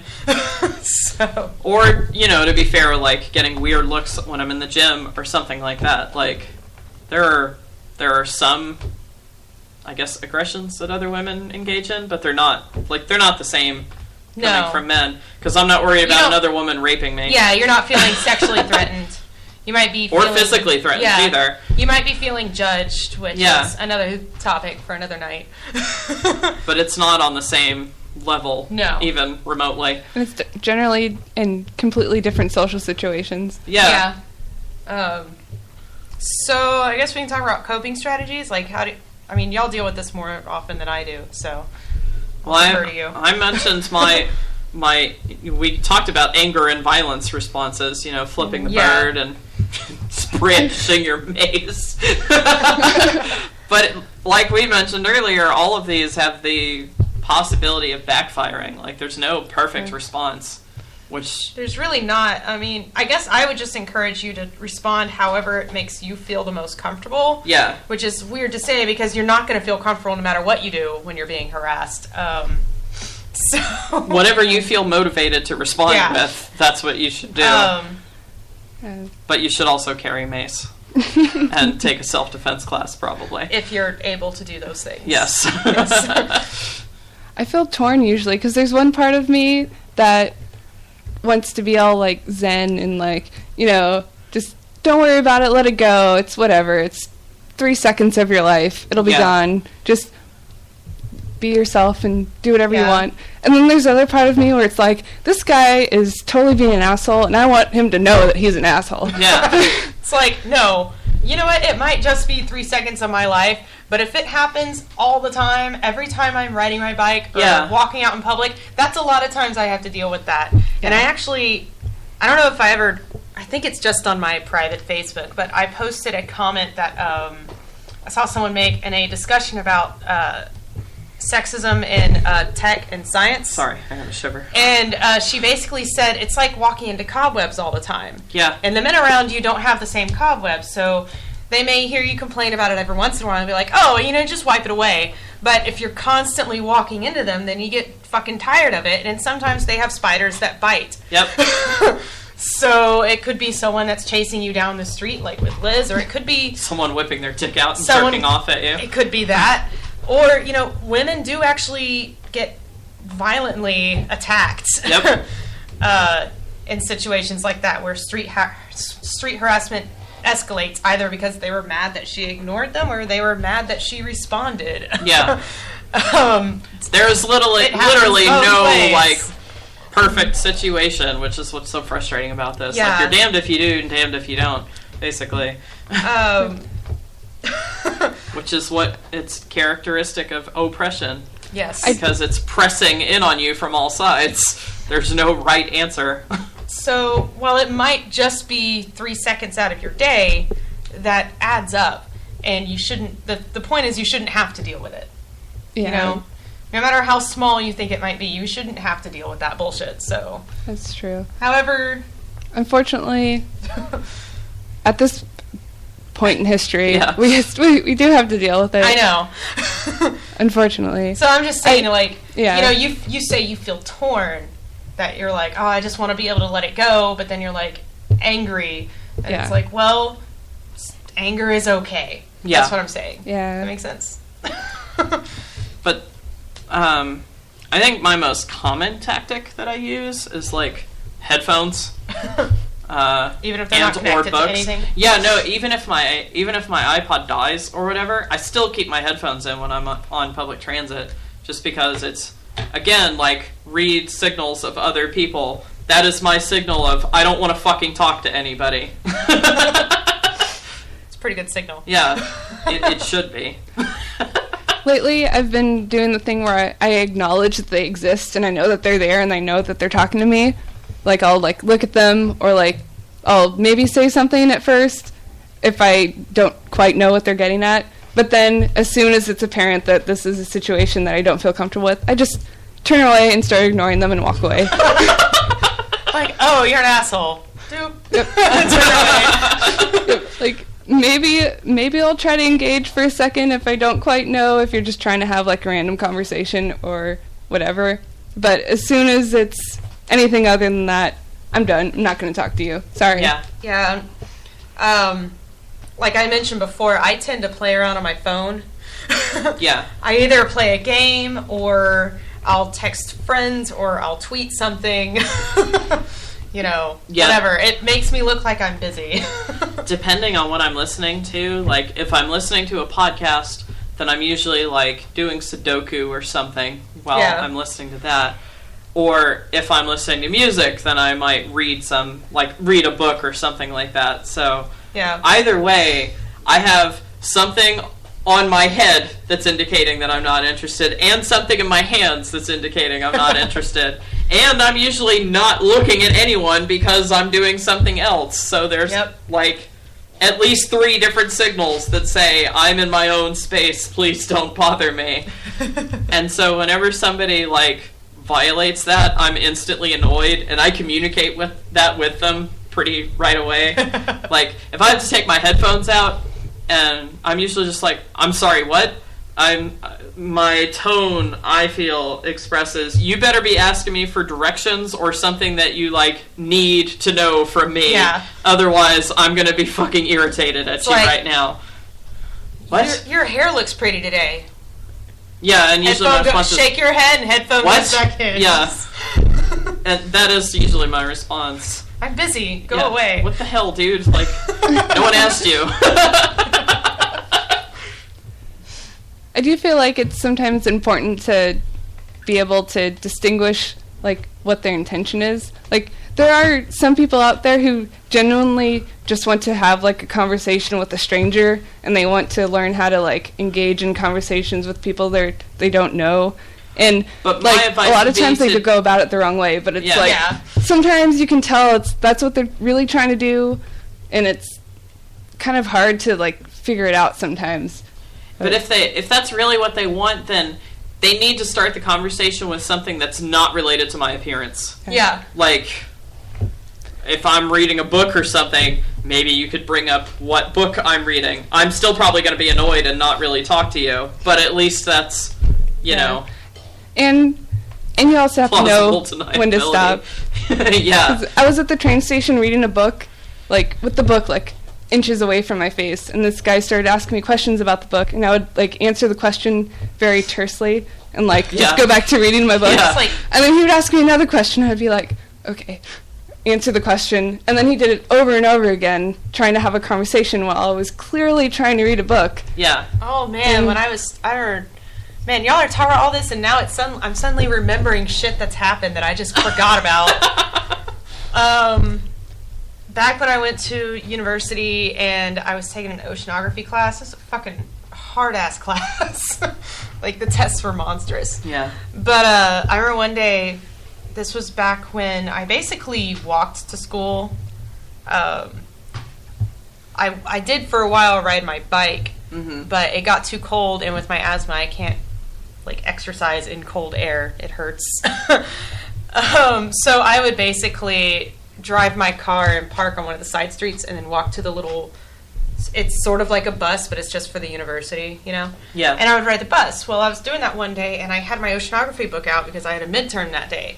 And I had studied, but, you know, I'm just looking over notes and stuff like that. Making sure you've done all you can. And some dude just sits down right next to me, and there's plenty of other places open. Oh, man. Oh, God, I fucking get hate the that. fuck up and move when someone does shit. that to me. Well, I don't even talk to them. I'm like, excuse me, and then I move to another seat. I was just, like, not even paying attention because I was busy rereading my notes and everything. And he starts asking me questions. He's like, oh, what are you studying? And I'm like, yep. And they're like, what class? I'm like, oceanography. They're like, oh, do you have this professor? I'm like, no, I don't know who that is. I have this other professor. They're like, oh, when's the test? And I'm like, today. In 20 minutes. What do you want? They're like, oh, is it a good class? Is he good? I'm like, go away. I'm trying to fucking study, dude. I was like, go look this up on Rate My Professor. What do you don't need me. It's called the internet, man. I was really annoyed because here I am. And, like, you know, I had studied, of course, but it's that last minute, I just need to reread this one thing and then I'll feel better. The last thing you need right before an exam is dealing with that shit. I know. And I have no idea if this guy was like trying to, like, get to some sort of sexual thing with me. I don't know because I just got off the next time the bus stopped and walked the rest of the way. I mean, he already violated a physical boundary. He did. Like, if there are open seats in public transit, you just don't fucking sit right next to people until all of the seats are filled. He had to ask me to move my bag to sit down next to me. Yeah. And I was like, oh, sure. And at the time, I really wasn't paying attention, so I didn't notice that there were other seats available. And I was like, oh, sorry. You know, so I just moved my bag. And then once he started bothering me, I looked around, and I was like, there's 20 seats open. Why are you sitting next to me? Why'd you make me move my shit? Now I have to walk past you to get off the bus. It was, and it was like, it was a bitch getting everything back in because then I was cramped in this little spot with my bag down at my feet instead of next to me. It was just the worst. So, yeah, don't bother people while they're obviously working on stuff. And if you do, have something specific in mind that you need to ask them, and then let them get back to their thing. I mean, really, there's no reason why you need to interrupt me while I'm studying for a test I'm going to take in 20 minutes to ask me how the professor is. Like, no. Yeah. So, another strategy that I have fallen back on, I try not to, but sometimes it's like your last bit to use, is I have a insert male partner of some kind here. Oh, yeah. So, I have a boyfriend, I have a fiance, I have a husband, whatever. That doesn't even always Sorry, work. I'm taken. No, that doesn't work either, because then there will be assholes who be like, well, where is he? Yeah. Oh, I'm sorry, I forgot that my sexual partner needs to be right the fuck next to me at every waking moment. I'm sorry, I didn't bring my chaperone with me tonight. Yeah. That happened to me at the gym when I was harassed there. He followed me down to the pool and everything. Oh, that's a story. Yeah. Yeah, I had seen him there a few times, and usually I went with it was my boyfriend at the time. Usually I went with my boyfriend, because we got off work around the same time, so we would just go to the gym together. Well, some nights, we didn't work the same nights all the time, and so I would go by myself. And I knew the workers there, because I'd been going there for about 6 months, so I felt safe. It's 24-hour fitness. Yeah, it's night. It's like 10 o'clock at night or something. But there are other people around.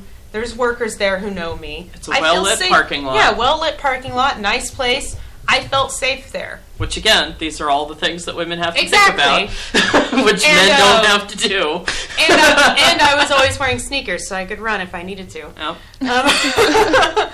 Well, I usually, like, that...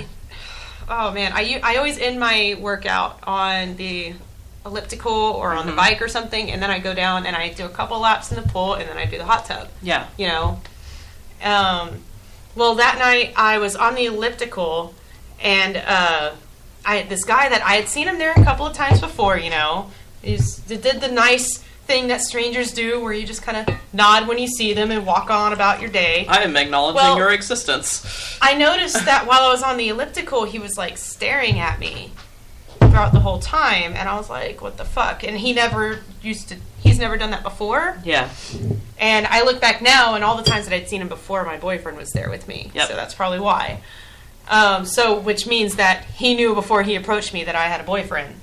Or at least some male in my life that, according to him, I belong to. I don't know. It's basically what this argument comes down to. I saw him, I just, out of the corner of my eye, I saw him leave, and he waved, and I couldn't tell if he was waving to me or to this other person that he'd been talking to a minute ago, but, just out of politeness, I kind of did a nice little casual, well, I didn't even really look up, I just kind of moved my hand in his direction. And then I seriously was on the elliptical for about 10 more minutes, long enough to where you would think he was already gone. And then I start walking down the stairs, and he's on the stairs waiting for me. Oh, Jesus. I was like, it surprised me. I didn't expect anyone to be there. And he was like, oh, hey, how you doing? What are you doing tonight? Are you going to go down to the pool? And I was just like, no, I don't think so. I'm just going to change and leave. Yeah, because now he's just given away that he, has been tracking your movements when you work out. Yeah, that creeped me out a lot. That would creep me the fuck out. It's like, no. And then he asked me, if I was married. He specifically asked if I was married. I said, no, but I have a boyfriend. He's like, oh, he's not here. I was like, no, he didn't work tonight, so I came here by myself. And he's like, oh, but you're not married, so it's not serious. I'm like, it doesn't matter. I have a boyfriend. What do you want? It doesn't fucking matter. And he's like, you want to get a bite to eat after this? I'm like, no, I want to go home because it's almost midnight. I don't want to go get a bite to eat after working out at midnight. I don't want to do that. Not with you. And, or anyone.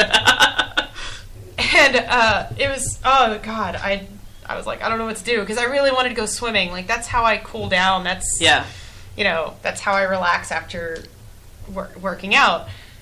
And because I just spent the last hour and a half, sweating your ass off. Exactly. So I really wanted to go swimming. And I promised myself, I was like, all right, I'll go and look at the pool. And if there's a lot of other people there, I'll go ahead and go, you know. And I checked. There were a lot of people there, so I was like, all right, cool, I'll go. Plus, I was a little afraid that if I told him, no, I'm not going to go swimming, that he'd wait in a parking lot for me, like he waited on the stairs. Yeah. So I was like, well, if I go to the pool and he's there, he'll just harass me more. But what if I go out into the parking lot and he's there? So I was like, I'll just go to the pool. There's people there. So I go out to the pool, and I do my laps, and I don't see him at all. And then I get into the hot tub, and there's usually there's, like, no one else in the hot tub. But that night there happened to be, like, 5 or 6 other people. Uh-huh. And he walked up, like, from behind me and was like, I thought you said you weren't going to the pool.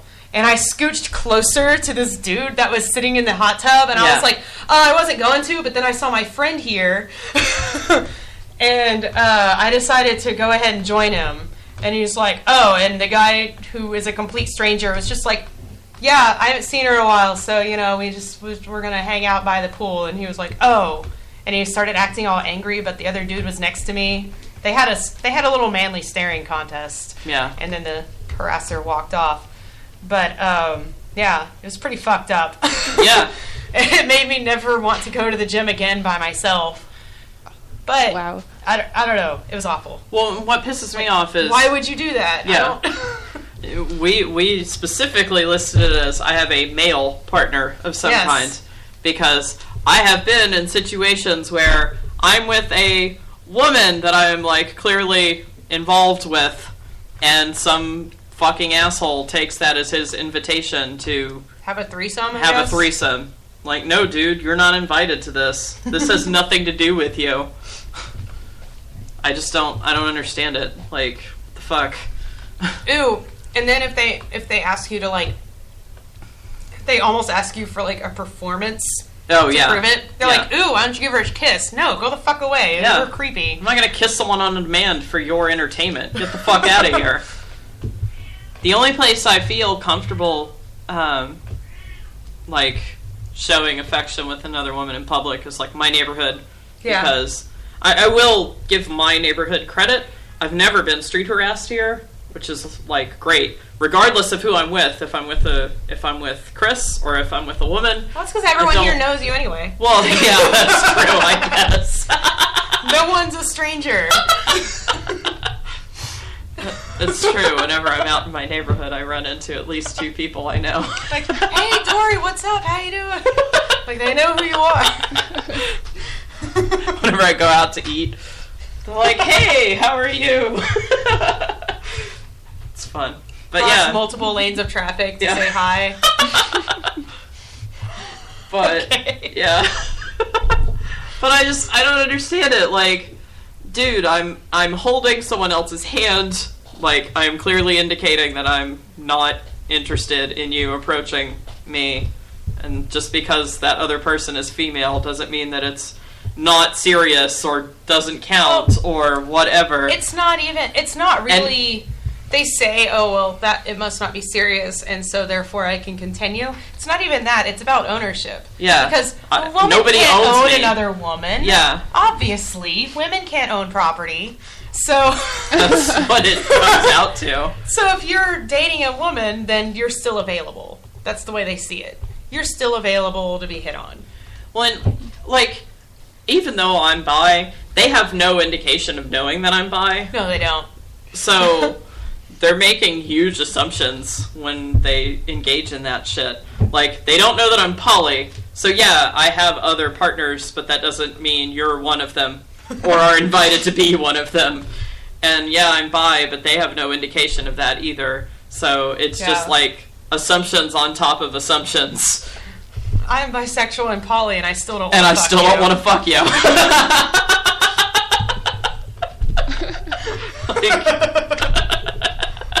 We need that on a shirt. We do. We should sell some shirts. When we have Shethinkers shirts, it's going to be our first one. Okay. I'm bi and poly, and I still don't want to fuck you. Let's start what's that website called with the shirts? A Cafe Press. Cafe Press, yeah, let's do that. And we'll have to make what was another one we want to make Sorry, I Only Fuck Feminists. That's another one we want to do. Okay. If you have ideas for Shethinker shirts, you should send them to secularShethinkers@gmail.com. We'll give you a discount when we start selling them. Maybe. Do you have any other strategies you use? I don't know. We've done ignoring, anger, headphones, and I'm taken, basically. There's always the most fun one, which is not one that I really engage in, which is just to fuck with people. Start street harassing them back. Or just making up wild-ass bullshit. Yep. Pretty much. Just pretend that you're, like, I don't know. I would need a situation to think about in order to think of a good example. Just start throwing out non sequiturs. Just act like you've got some kind of mental disorder or something. Or act like, I don't know, I'm trying to think of other tactics you could take. Just quote Adventure Time at them. I don't know. Like, quote JT. Quote JT Dog Zone. Learn JT Dog Zone. You know, it's not about the... you should... It's not about the statistics. You should engage in negging them. That's what you should do. Neg them. Neg them back. Just start using pickup artist tactics on them. I'm not saying it'll work, but it might be funny later. So your t-shirt's hideous, but I like hideous t-shirts. Your t-shirt's hideous. You better be glad that I'm okay with that. Yep. I don't know. I'm not good at being an asshole, I guess. I don't know. Just be sexist back to them.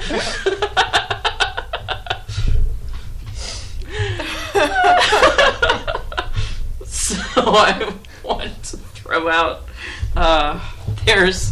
if you're interested in like self-defense classes, there's usually free or very cheap ones available in most areas, especially at colleges. That's the place to look for them. I go to a women's college, so surprise, there are free self-defense classes there. And like twice a year, Take Back the Night events, and so you should look out for those if you're interested in that. We need to do our very own Take Back the Night with Beth Presswood in Austin.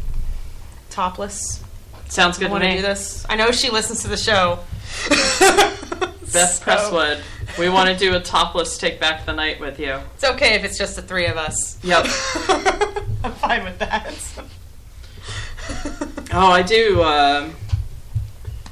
This is a little tangent, I guess, but okay. There was I did this one blog post a long time ago that was about like different queer symbols, including flags, and one of them was a purple hand, which I won't get into the backstory of that. I'll save it for another show. But basically, the purple hand was used to mark different areas of a city to be like, gay bashers will be dealt with swiftly here. Was like it was nice. A fucking warning, basically. Like the gay mafia. Yeah, it was. It was awesome. like a gay mafia warning, which is pretty badass.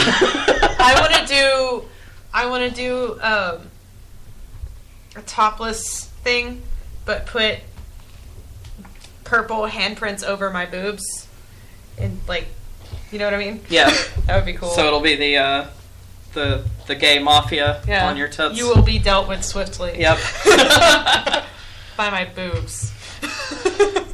They're pretty big. I bet they could do some damage. Right? I told Chris I want to learn how to defend myself using my breasts. Like, use them as weapons. They're pretty heavy. Like, that should be possible, right? I guess. I don't know.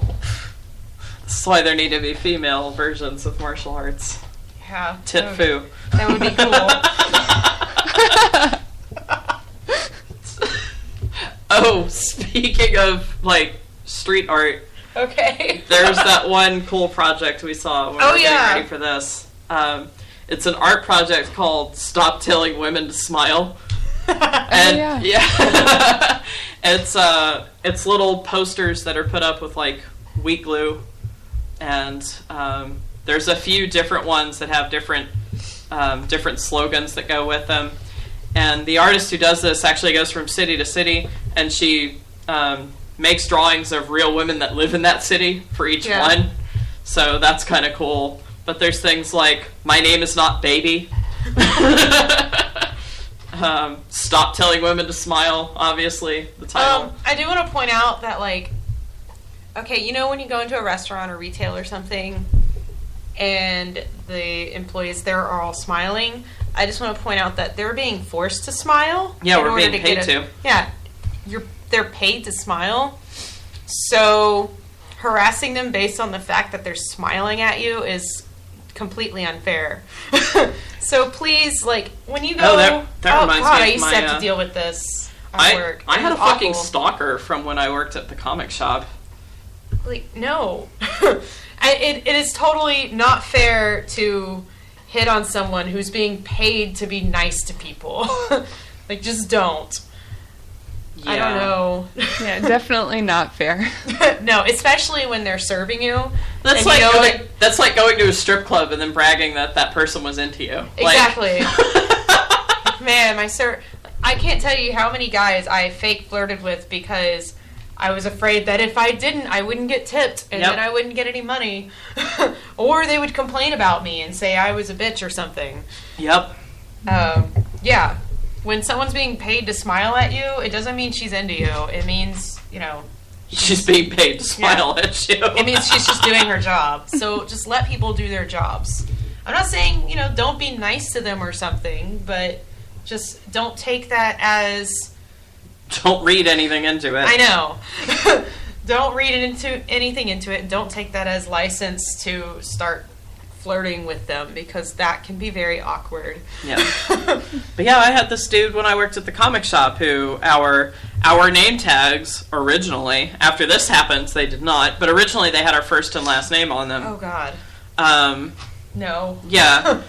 So this dude, found me on Facebook and then, figured out where I went from day to day, and then, showed up at the comic shop one day and was like, oh, I saw you were at the mall, or something like that. And at first I thought he meant, I saw you there. Yeah. But I didn't say anything or whatever. I didn't think anything of it at first, but then it kept happening. Yeah. And then I had to have the 4 men that worked at my comic shop with me deal with him. Which I wasn't thrilled about, but I didn't know how else to deal with the situation. So they were like, there's my one of my co-managers at the time was he's an older guy and basically just treated me like his daughter, and he was like, oh, I'll call the cops on his ass, just hang on a second. Yeah, I had a guy I used to tutor when I went to the county college. I was an algebra and English tutor. Mm-hmm. And this guy came in, and I walked into the tutoring office where we work, and there was this guy in there. I assumed he was a student, and he was talking to one of the other tutees, and I assumed or one of the other tutors, I assumed they were friends. And I found out later from the other tutor, he was like, no, we're not friends. I was just waiting for a class, and he was there and started talking to me, and I'm friendly, so I just talked to everybody. And then he followed me over here, and we were talking. Well, so I walk in, I see them all chatting and whatever, and the guy's like, oh, yeah, by the way, I need a tutor. And I think it came up because they were being too loud, because there was someone tutoring in the corner, and yeah. I don't remember if it was me or one of the other tutors, but we were like, hey, if you're not tutoring him, he needs to go. And that's when the guy suddenly was like, oh, well, I need an algebra tutor, actually. And I was like, oh, I tutor algebra. I was like, when are you available? And we went and looked at the schedule, and I went to see and he told me when he was available, and I was like, oh, I'm not available during these times, but this other guy over here is available during those times. And he suddenly changed it. It was like, oh no, once he saw, because I had the Excel spreadsheet with our schedules up, and as soon as he looked at it, he goes, oh no, I'm available during this time, and just pointed at a time on my schedule that was blank, and I was like, all right. And I didn't think anything of it at the time. Yeah. So I had him do the paperwork and everything, and I tutored him for a couple weeks, and I just got weird vibes off of him, and then I found out that he wasn't actually friends with the other. That's when I asked my what the fuck's up with this guy? I was like, hey, do you know this guy? Like, I feel kind of weird around him. I mean, how well do you know him? And he goes, oh, I just met him that day. He just kind of followed me when I was waiting on my class and it was canceled and blah, blah, blah, whatever. So I was like, okay, I just want to let you know I feel kind of weird around him. So word kind of spread among the other tutors that I didn't want to be alone with him, basically. Yeah. So they always made sure that when he was there was somebody else in the office that I wasn't left alone with him, which was really cool of them. Yep. Like, this is what you do. Yep. I will point out, my boss handled this wonderfully, my coworkers handled it wonderfully. Yeah, you know. Same for me with my stalker. They dealt with it very swiftly and well. I tutored him for a couple of weeks, and you weren't allowed to have, for people who schedule, you weren't allowed to schedule time with a tutor more than 2 hours out of a week. Yeah. So you could do, an hour on one day and an hour, oh no, it was more than 4 hours, I think. You could do 2 hours on one day and 2 hours on another, or a full block, whatever. But you couldn't do it more than 4 hours. Yeah.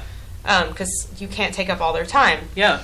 Well, the guy comes back, on his third visit or something, and I get all the way through, and then he mentions, he's like, oh, I'm actually not in this class anymore, but can you still tutor me for it? And I was like, I don't think so.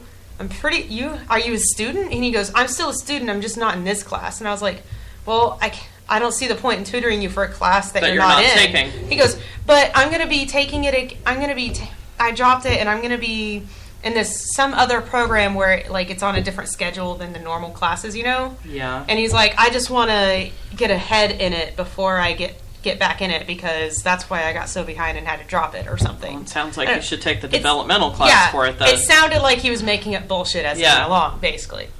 And I was like, I'm not sure, let me talk to Larry. That was my boss, and he was awesome. And I was like, let me see what he has to say. And he was like, all right, and then he left. Well, I asked Larry about it, and Larry had already heard, kind of through the grapevine that I was a little weirded out by him. And he was like, so he doesn't want you, he's not in the class anymore, but he's still a student. I was like, he says he's still a student, but he says he won't be in the class anymore for another 3 weeks. And I was like, also, he made it pretty clear that he only wanted me to tutor him. And I really don't feel comfortable around this guy. Yeah. And he was like, all right, next time he comes in, he said basically, if he's not in the class, you can't tutor him. Because that's a waste of your time. That's a waste of our time. You can't be tutoring people who aren't taking classes. So I was like, do you want me to call him and tell him? He goes, no, that'll just encourage him. Just next time he comes in, have him come to my office. And I was like, all right. So Larry made sure that he was going to be in the office the next time this guy was scheduled to come in. Yeah. And he came in, I was like, hey, you need to go talk to Larry before we can start. And he was like, okay. And he goes in there, and he left all mad 10 minutes later. The entire office got super quiet. Everyone knew. So everyone's super quiet listening in. And he left, and Larry came out and was like, okay, everybody, if he ever comes back, do not allow him to have time with any of the female tutors. Just don't. And especially not, dirty nerdy. Because that's what they called me. Yep. Everyone calls you dirty nerdy. But it was so creepy. And, one of my friends in the office, even... Because that guy was my last scheduled session for the day. And they were like, if you want to go home now, you can. And they were, offering to walk me out to the parking lot just in case. Because the guy was all, obviously pissed off when he left. And he just, stormed out and didn't say anything to us. And we were just like, all right, bye. Yep. But, yeah, it was creepy. So... All right, let's talk about how to attempt to approach someone and not be an asshole. Which is not a guarantee that anything will come of it. Like we mentioned earlier, sorry about it. If you're a dude approaching a woman in public that she doesn't know, there's at least a 90% chance it's not going to work out for you. Just because, I have never responded to that ever. So... Yeah, my advice for approaching strangers in public is generally don't. Yeah. I mean, it might not be... If you're trying to look for a date, I guess it's not helpful to you, but... You know, there's dating websites. Yeah. And there's bars and things that are catered to meeting people. And I'm not saying that it never works out. I have friends who met because they were strangers and they started chatting on the bus or something. You know, I have friends who met who were strangers and started chatting at a coffee shop one day. Yeah. But that's the exception. Yeah. So, yeah.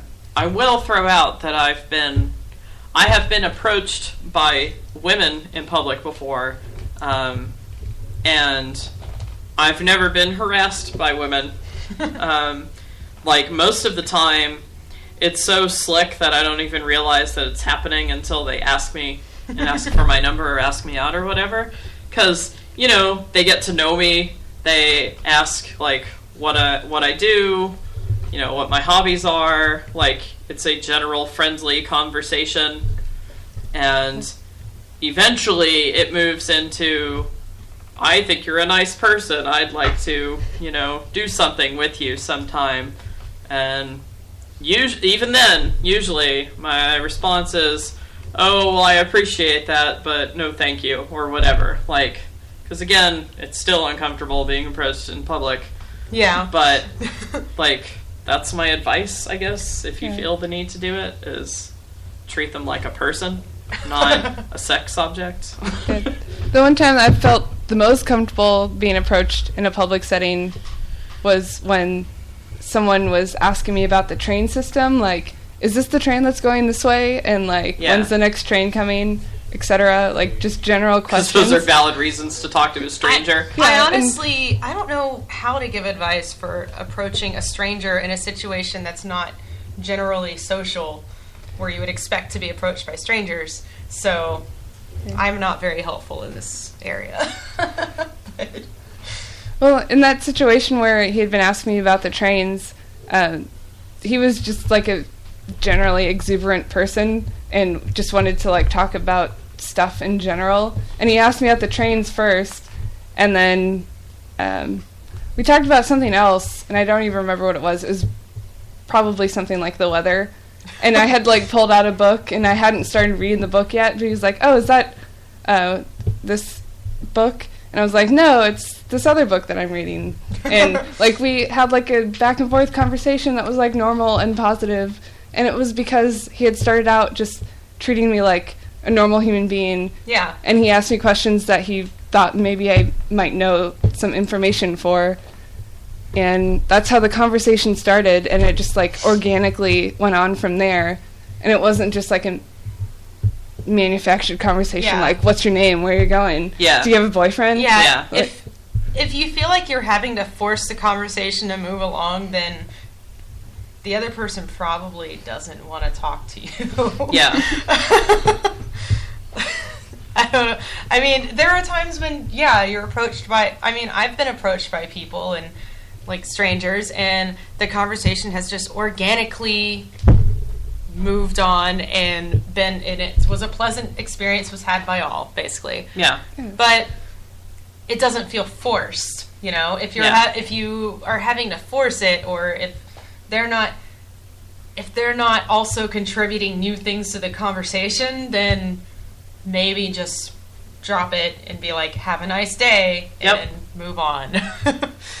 I mean, like, appropriate places to approach someone are, like, I don't know, if you have a class with them, then you have some kind of connection with them. Like, I've had that happen to me before, where different women I'm in class with have approached me after class, which that I'm totally fine with, because I'm like, I know who you are, because I've been, you know, in your vicinity for however many months, or multiple semesters, since we're in the same major. You know, like, I know who this person is, so they're not a stranger hitting on me. And even then, it's still an organic conversation, mostly because queer women try to figure out if you're queer first before they start making moves on you. And that's a nice thing to do, is, like, figure out whether or not they would even be interested in you first. Because I, like, generally if somebody's talking to me and I even suspect that it's going in that direction, I will casually bring up, partners or whatever to, like, give them the hint to, don't go down that road, just so you know. It's not going to work out for you, so let's just avoid the awkwardness altogether. I have my angry feminist bisexual pride tattoo. Woot. Yeah. I was there when you got that. You were. And if I'm really wanting to, like, fend someone off before it even goes down that path, because usually it's visible. Yeah. Almost always, unless I'm wearing, like, work clothes, and then it's not usually visible. But when it is, they'll usually ask me about it, and if I think that they're even starting to go down that path, I'll be like, yeah, that's my angry feminist queer pride. I'll say queer instead of bi, so they don't feel like they even have a chance. Queer pride tattoo. And then they're like, oh, okay. Have a nice day. And sometimes it works, but sometimes you get the really, really super creepy guys that you have to just, like, assert that also I have a male partner thing. Yep. That gets back into that conversation. But, it can work. I think the key word is organic. Like, if the conversation isn't going anywhere, just find a way out and go somewhere else. Yeah. Like, don't keep trying to talk to the same person who is obviously not interested in talking to you. And respect boundaries, including the ones that are being non-verbally expressed. Like, if they've got headphones on and are reading, they're not interested. Yeah. I mean, I'm someone who can literally, I could probably strike up a conversation with just about anyone. Yeah, I feel that way too. But if I don't feel like talking, I give one-word answers. Yeah. I'll give one-word answer and then turn away. Yep. And I'll even do this in situations where it's expected that somebody might approach you and want to discuss something. But if I don't want to talk to that particular person, I'll say one or two things and then turn away from them and talk to someone else. So this works whether it's a stranger or anyone else. Typically they're like, oh, okay, they're not going to give me very much attention, so I'm going to go talk to somebody else. It usually works. Sometimes it doesn't, and they continue to try to get my attention. Yep. And from, like, a social anxiety perspective, if someone is, like, super shy or super introverted or, like, super anxious, it's not your job to bring them out of their comfort zone and make them talk to you. No, it's not your job to teach them or to get them to talk to you. If they don't feel like talking, they'll come around to doing it in their own way at a different point. Don't make them do it. My sister had this saying that she used a lot when she was in high school. It was, I'm not shy, I just don't like you. Because she's not. Everyone always thinks that my sister is all introverted, but she's totally not. Like, you've met her. Yeah. She talks a lot. All of my siblings talk a lot. But everyone always thought that she was introverted and shy and everything, but it turns out she just didn't like anyone. So she wasn't going to talk to you. She was Daria, basically, the embodiment of Daria. Upcoming episode. Yeah, right? P.S. And it was so funny because everyone always thought she was shy, but she's not. If she likes you, she will just talk to you and talk and talk and talk. Like, the two of us can sit there and just talk for hours. It's funny, the boy noticed that we can actually have two separate conversations at the same time with each other. Yeah. Like, she'll talk about something that her daughter's doing, and I'll be talking about work, and we'll have the conversation at the same time and understand what each other are saying. But it's, I don't know. But just because someone's not talking to you in particular doesn't mean, first of all, it doesn't mean they're shy. And even if they are shy, it doesn't mean it's your responsibility to get them to talk more. No. There's nothing wrong with being shy either. There's nothing wrong with it. There's just different personality types. It's fine. If you do like someone who happens to be shy, violating their comfort zone is probably not the best way to get them to like you. Yeah. just throwing that out there. Yeah. All right. Well, you want to move on to You're Welcome, Hollywood? All right, cool. Let's do that. So you found this person, actually. I did. Yeah. It was on my Facebook because I have a lot of friends who celebrated Black History Month by posting about women of color all month. And this particular one, I just thought was really cool. Badass. Her name was Mary Bowser, and she is fucking hardcore. She was a freed slave of the Van Loo family, bright and educated, and she became an abolitionist spy. She was a fucking spy. Like, this would make a great movie. I know. She infiltrated the Jefferson Davis house as a servant, and they thought that she was illiterate. Because they were like, oh, she's a slave. Yeah. She's illiterate. So she was like almost literally invisible to these people. They would just talk about whatever in front of her. They would leave documents right there in front of her. So she gained access to secrets and documents and passed it back to the Union. It's Jefferson fucking Davis. Like, these are pretty high level. I know, right? Documents and secrets. So it was huge. Her last act as a spy was to attempt to burn down the Confederate White House. Like, that's so fucking hardcore. When I read this, I was like, she's Shoshana. Yeah. She's the real life Shoshana.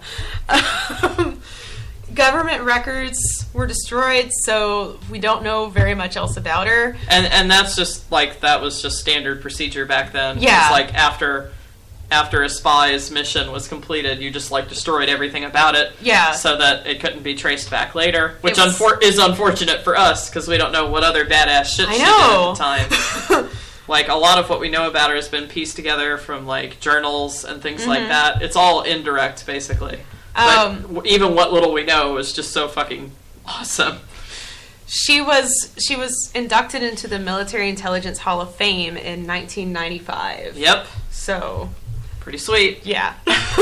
So... this lady's awesome. Liz, I don't know if you're familiar with our You're Welcome Hollywood segment, but basically what we do is we take a badass person who's usually a member of some oppressed group, and then we talk about how Hollywood would ruin it in order to make a biopic.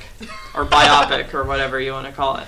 So basically, like, how they would change the race or gender of someone, or what have you, in order to make it more friendly.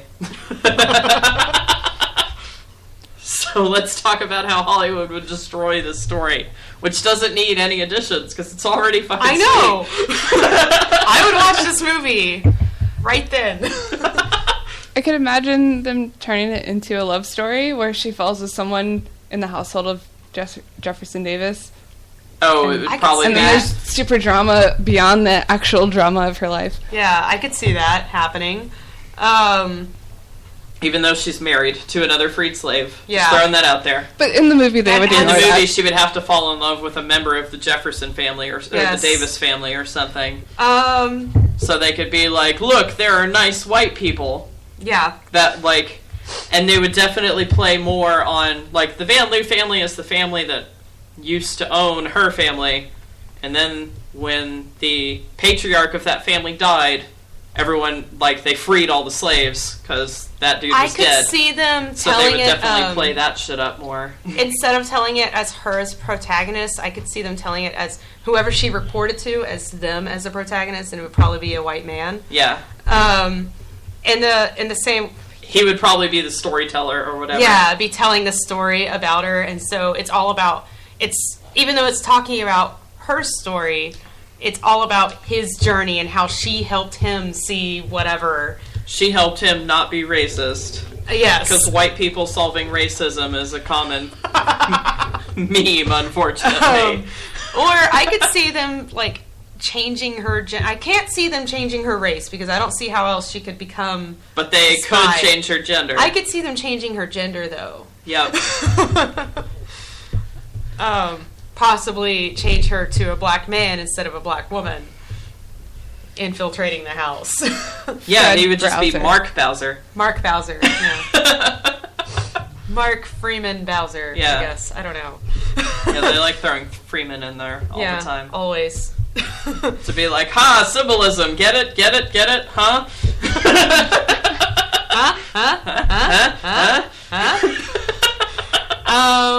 I could definitely see them playing up the Van Loo family. Yeah. And having them, like... the nice masters. Yeah. Yeah. Which, there is some jackass who bitched about 12 Years a Slave who was like, why doesn't this movie show nice masters? It's Like you can't own slaves and be nice. You can't own people and be nice. Person. That's just no. You might be courteous to others sometimes, but that doesn't mean you're still nice. An asshole who thinks you can own another person. You know what? I bet I could see happening. I just had it in my head. Maybe like they keep her as the as she is a black woman, freed slave and everything. But then she gets into some situation where Jefferson Davis or whoever is about to find out she's a slave, not a slave, a spy, and they have like some white dude save her somehow. Yeah. I could see them doing that. I do want to throw out there was another spy in the Davis house that they put. He was a dude. And he's the one who got caught, which is why she fell under suspicion after the fact. Ooh. I bet they would switch that. They would make her be the one who got caught, and then this other dude would have to save her. And they would probably get rid of the whole trying to burn down the Confederate White House thing. Because they don't like admitting that activism does involve, being violent sometimes. We just want to pretend that nonviolence is always the way that things get done. Even in war. When your fucking autonomy is at stake. I could definitely see them doing it from that other spy's point of view and then have her part relegated to the role of either mammy or sassy black woman. Yeah. I could see that happening. Or being his assistant or something. Yeah, something like that. Yeah. Or being saved, like what you said. And then, I don't know, if they didn't switch their roles and they just downplayed her and upplayed his role, I could see it as like, he's the main protagonist and everything, and then when he gets caught, that's when she gets to actually step up and have some sort of autonomy there in the storyline. Maybe. Because, I mean, she's the one who had the most access because she was a house slave, according, in the Davis house, which meant she had the most access to everything because she could go in and out of rooms, and it was completely above suspicion because she was assumed to be illiterate. Yep. So yeah, you're welcome, Hollywood. There you go. That's how you can ruin this story. That's how you can ruin it. But you really don't need to. Because the original story is pretty hardcore. You should just... I cannot stress this enough. You don't need to ruin it to make an awesome story out of this. But if you absolutely feel like that's the only way you could get it to play, there's your suggestions right there. Feel free to credit me. It's the Dirty Nerdy. 3 separate words, all capitalized. Yeah, just so you know. All 3 of us expect screenwriting credit. Yeah. If you decide to ruin this story. Damn. Okay. We can do the stupid sexist song now? Yep. Okay. It's just a trope at this point for me to say this is the worst one we've done. Like, every time we think it's the worst one we've done, and it just gets worse. So, I don't know. There are so many sexist songs out there, apparently. I know. I've never even heard this one, so let's go ahead. Alright, it's pretty terrible. Fair warning. This is Hope by the Descendants. Oh, joy. And it's like a nice guy anthem. It's hilariously ridiculous. I wonder what he's hoping for. I bet it's not anything good. Alright.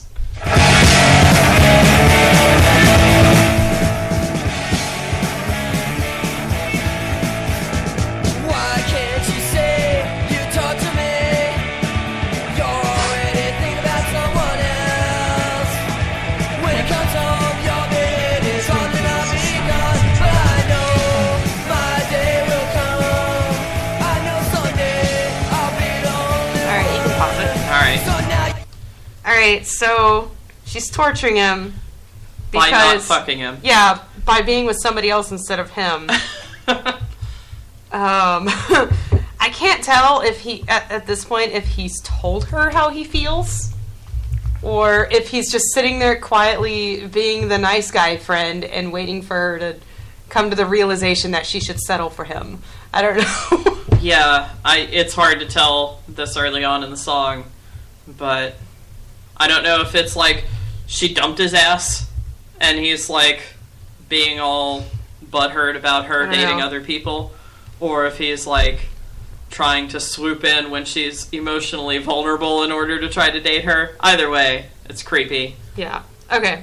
Also, the musicality of this band is terrible. It's like a bad imitation of Pennywise. Yep. Okay. Wait for a spark, you know it'll turn you on. He's gonna make you feel the way you wanna feel. It's generally how relationships work.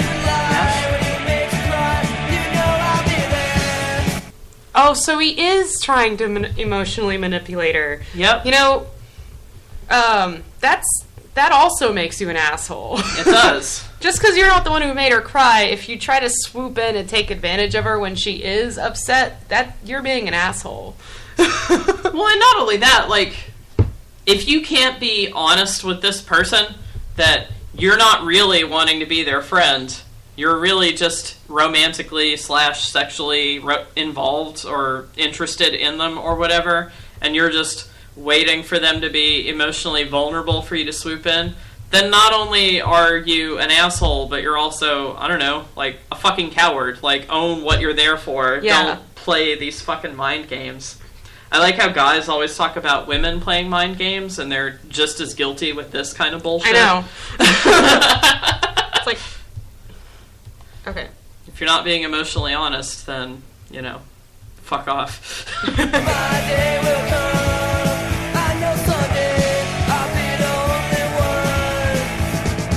Yeah, when those A-bombs go off and I'm the only person that exists.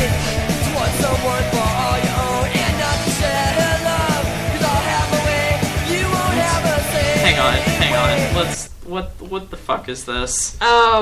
He said it's not selfish to want someone for all your own and not to share her love. That's great if you don't want to be poly or whatever, but it doesn't sound like she's trying to be poly. It sounds like she just thinks you're her friend. Right? And jealousy and selfishness are not marks of good relationships. Yeah.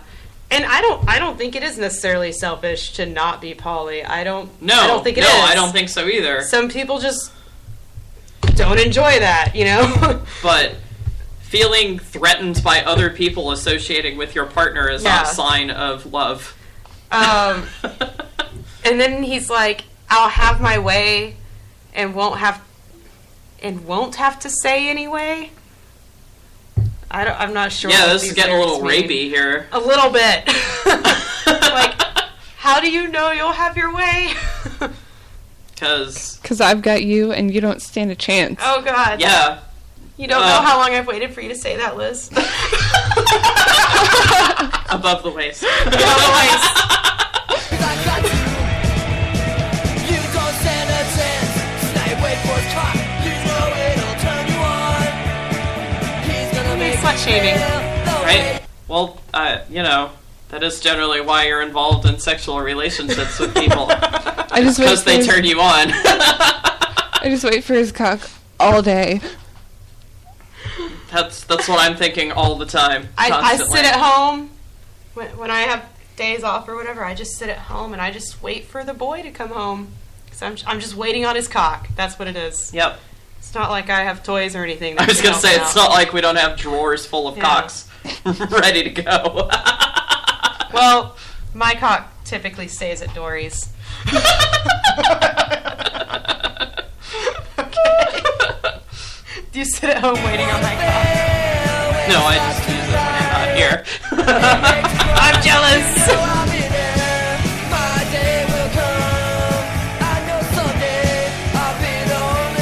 God, it's so terrible. I know.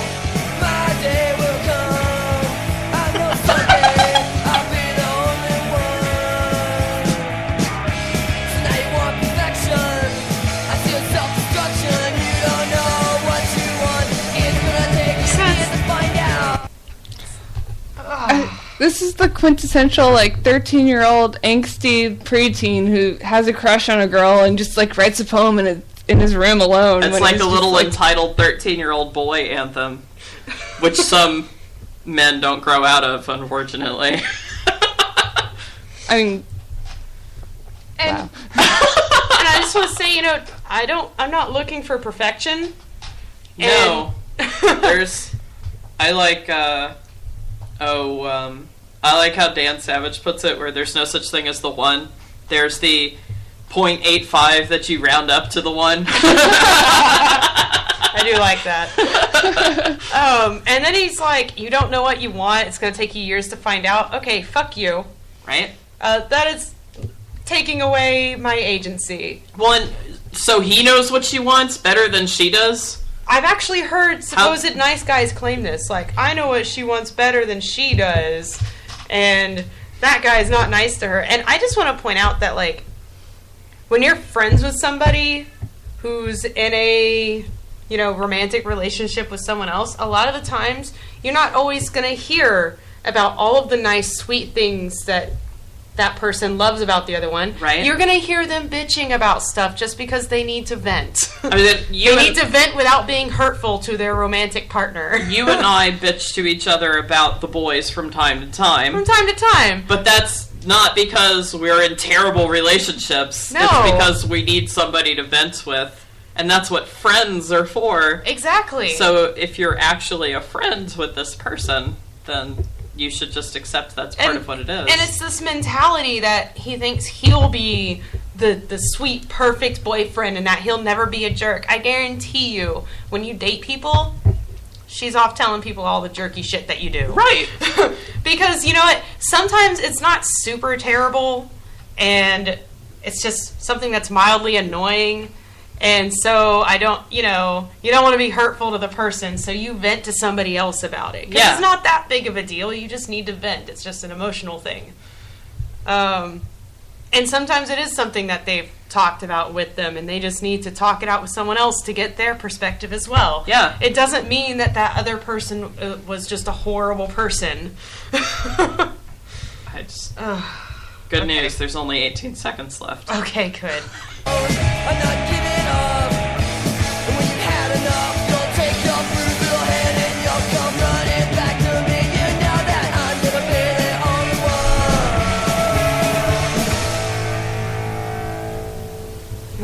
one. So glad it's over. Right? Wait, that was only 2 minutes and 1 second. You gave up pretty quickly, man. The entire song sounds like a parent warning their child, like, don't do that bad thing or else you're going to come running back to me crying. Yep. Right? Like, that's what the entire thing sounds like. It's so condescending, it sounds like a parent talking down to a child. Yep. It's like, you just don't know what you want. No, she knows what she wants, and it's not you. Damn it, let me finish my sentences. Why do we have to think so alike? Oh, man. Well, that's all the time we have. Be sure to join us next week and follow us on Facebook, Twitter, and on our blog at secularshethinkers.wordpress.com. I'm your host, Dory Mooneyham. Dirty Nerdy is our co-host. Liz Dudek is our guest tonight. Caitlin Fairchild is our Facebook admin and resident troll hunter. She's great at it. Yeah. Our intro theme is Iron Man by Sound J. Our commercial tonight included spoken word by Sonia Renee, and music includes I Don't Know by Grapes and Spinnin' by Alex Baroza. Our outro music is February Mumble Mix by Incoherent Mumble Train featuring Calendar Girl. And Shethinkers is sponsored by Audible.com. To get a free audiobook of your choice, go to audibletrial.com/Shethinkers. And now, in the interest of being fair and unbiased, here is tonight's counter-argument.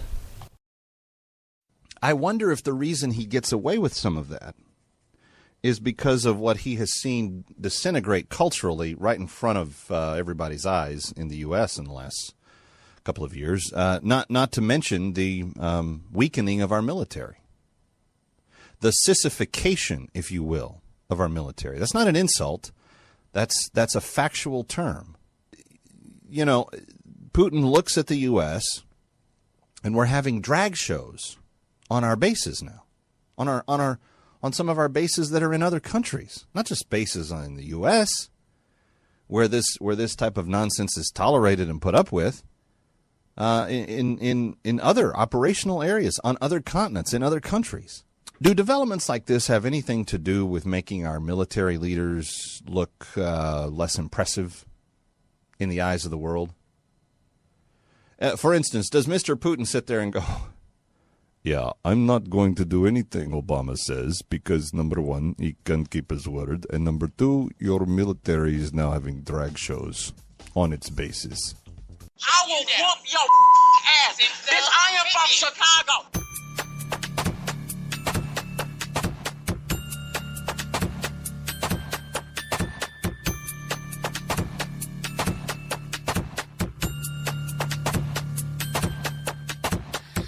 Lift me up, let me go, my silvery planet smooth while you're lying next to me, like the sun high above. You're the whip and the glove. Miss me sweetly. I had you find me. See some my toy store. Never know what I'm looking for. Right on top of every wave the ocean makes.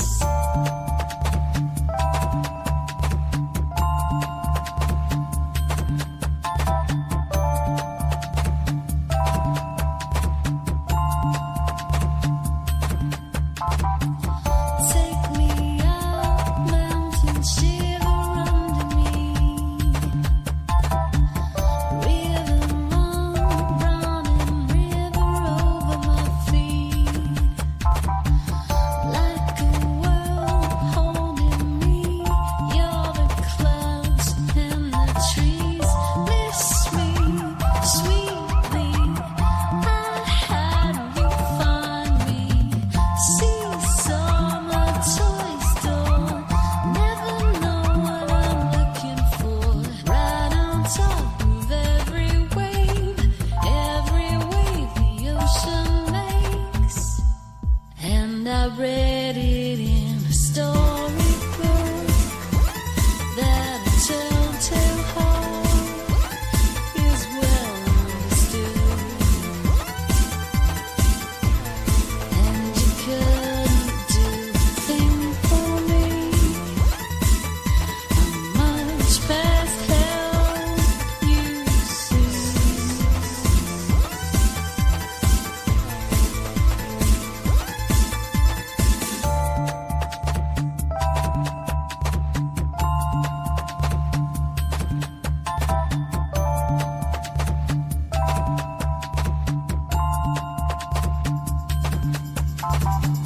Hear that sound fly around the world on a balloon trip. Take my love, double it and triple it. Show my hand, it's not too bad, not too soft and not too hard. Miss me sweetly. I had you find me. See some my toy store.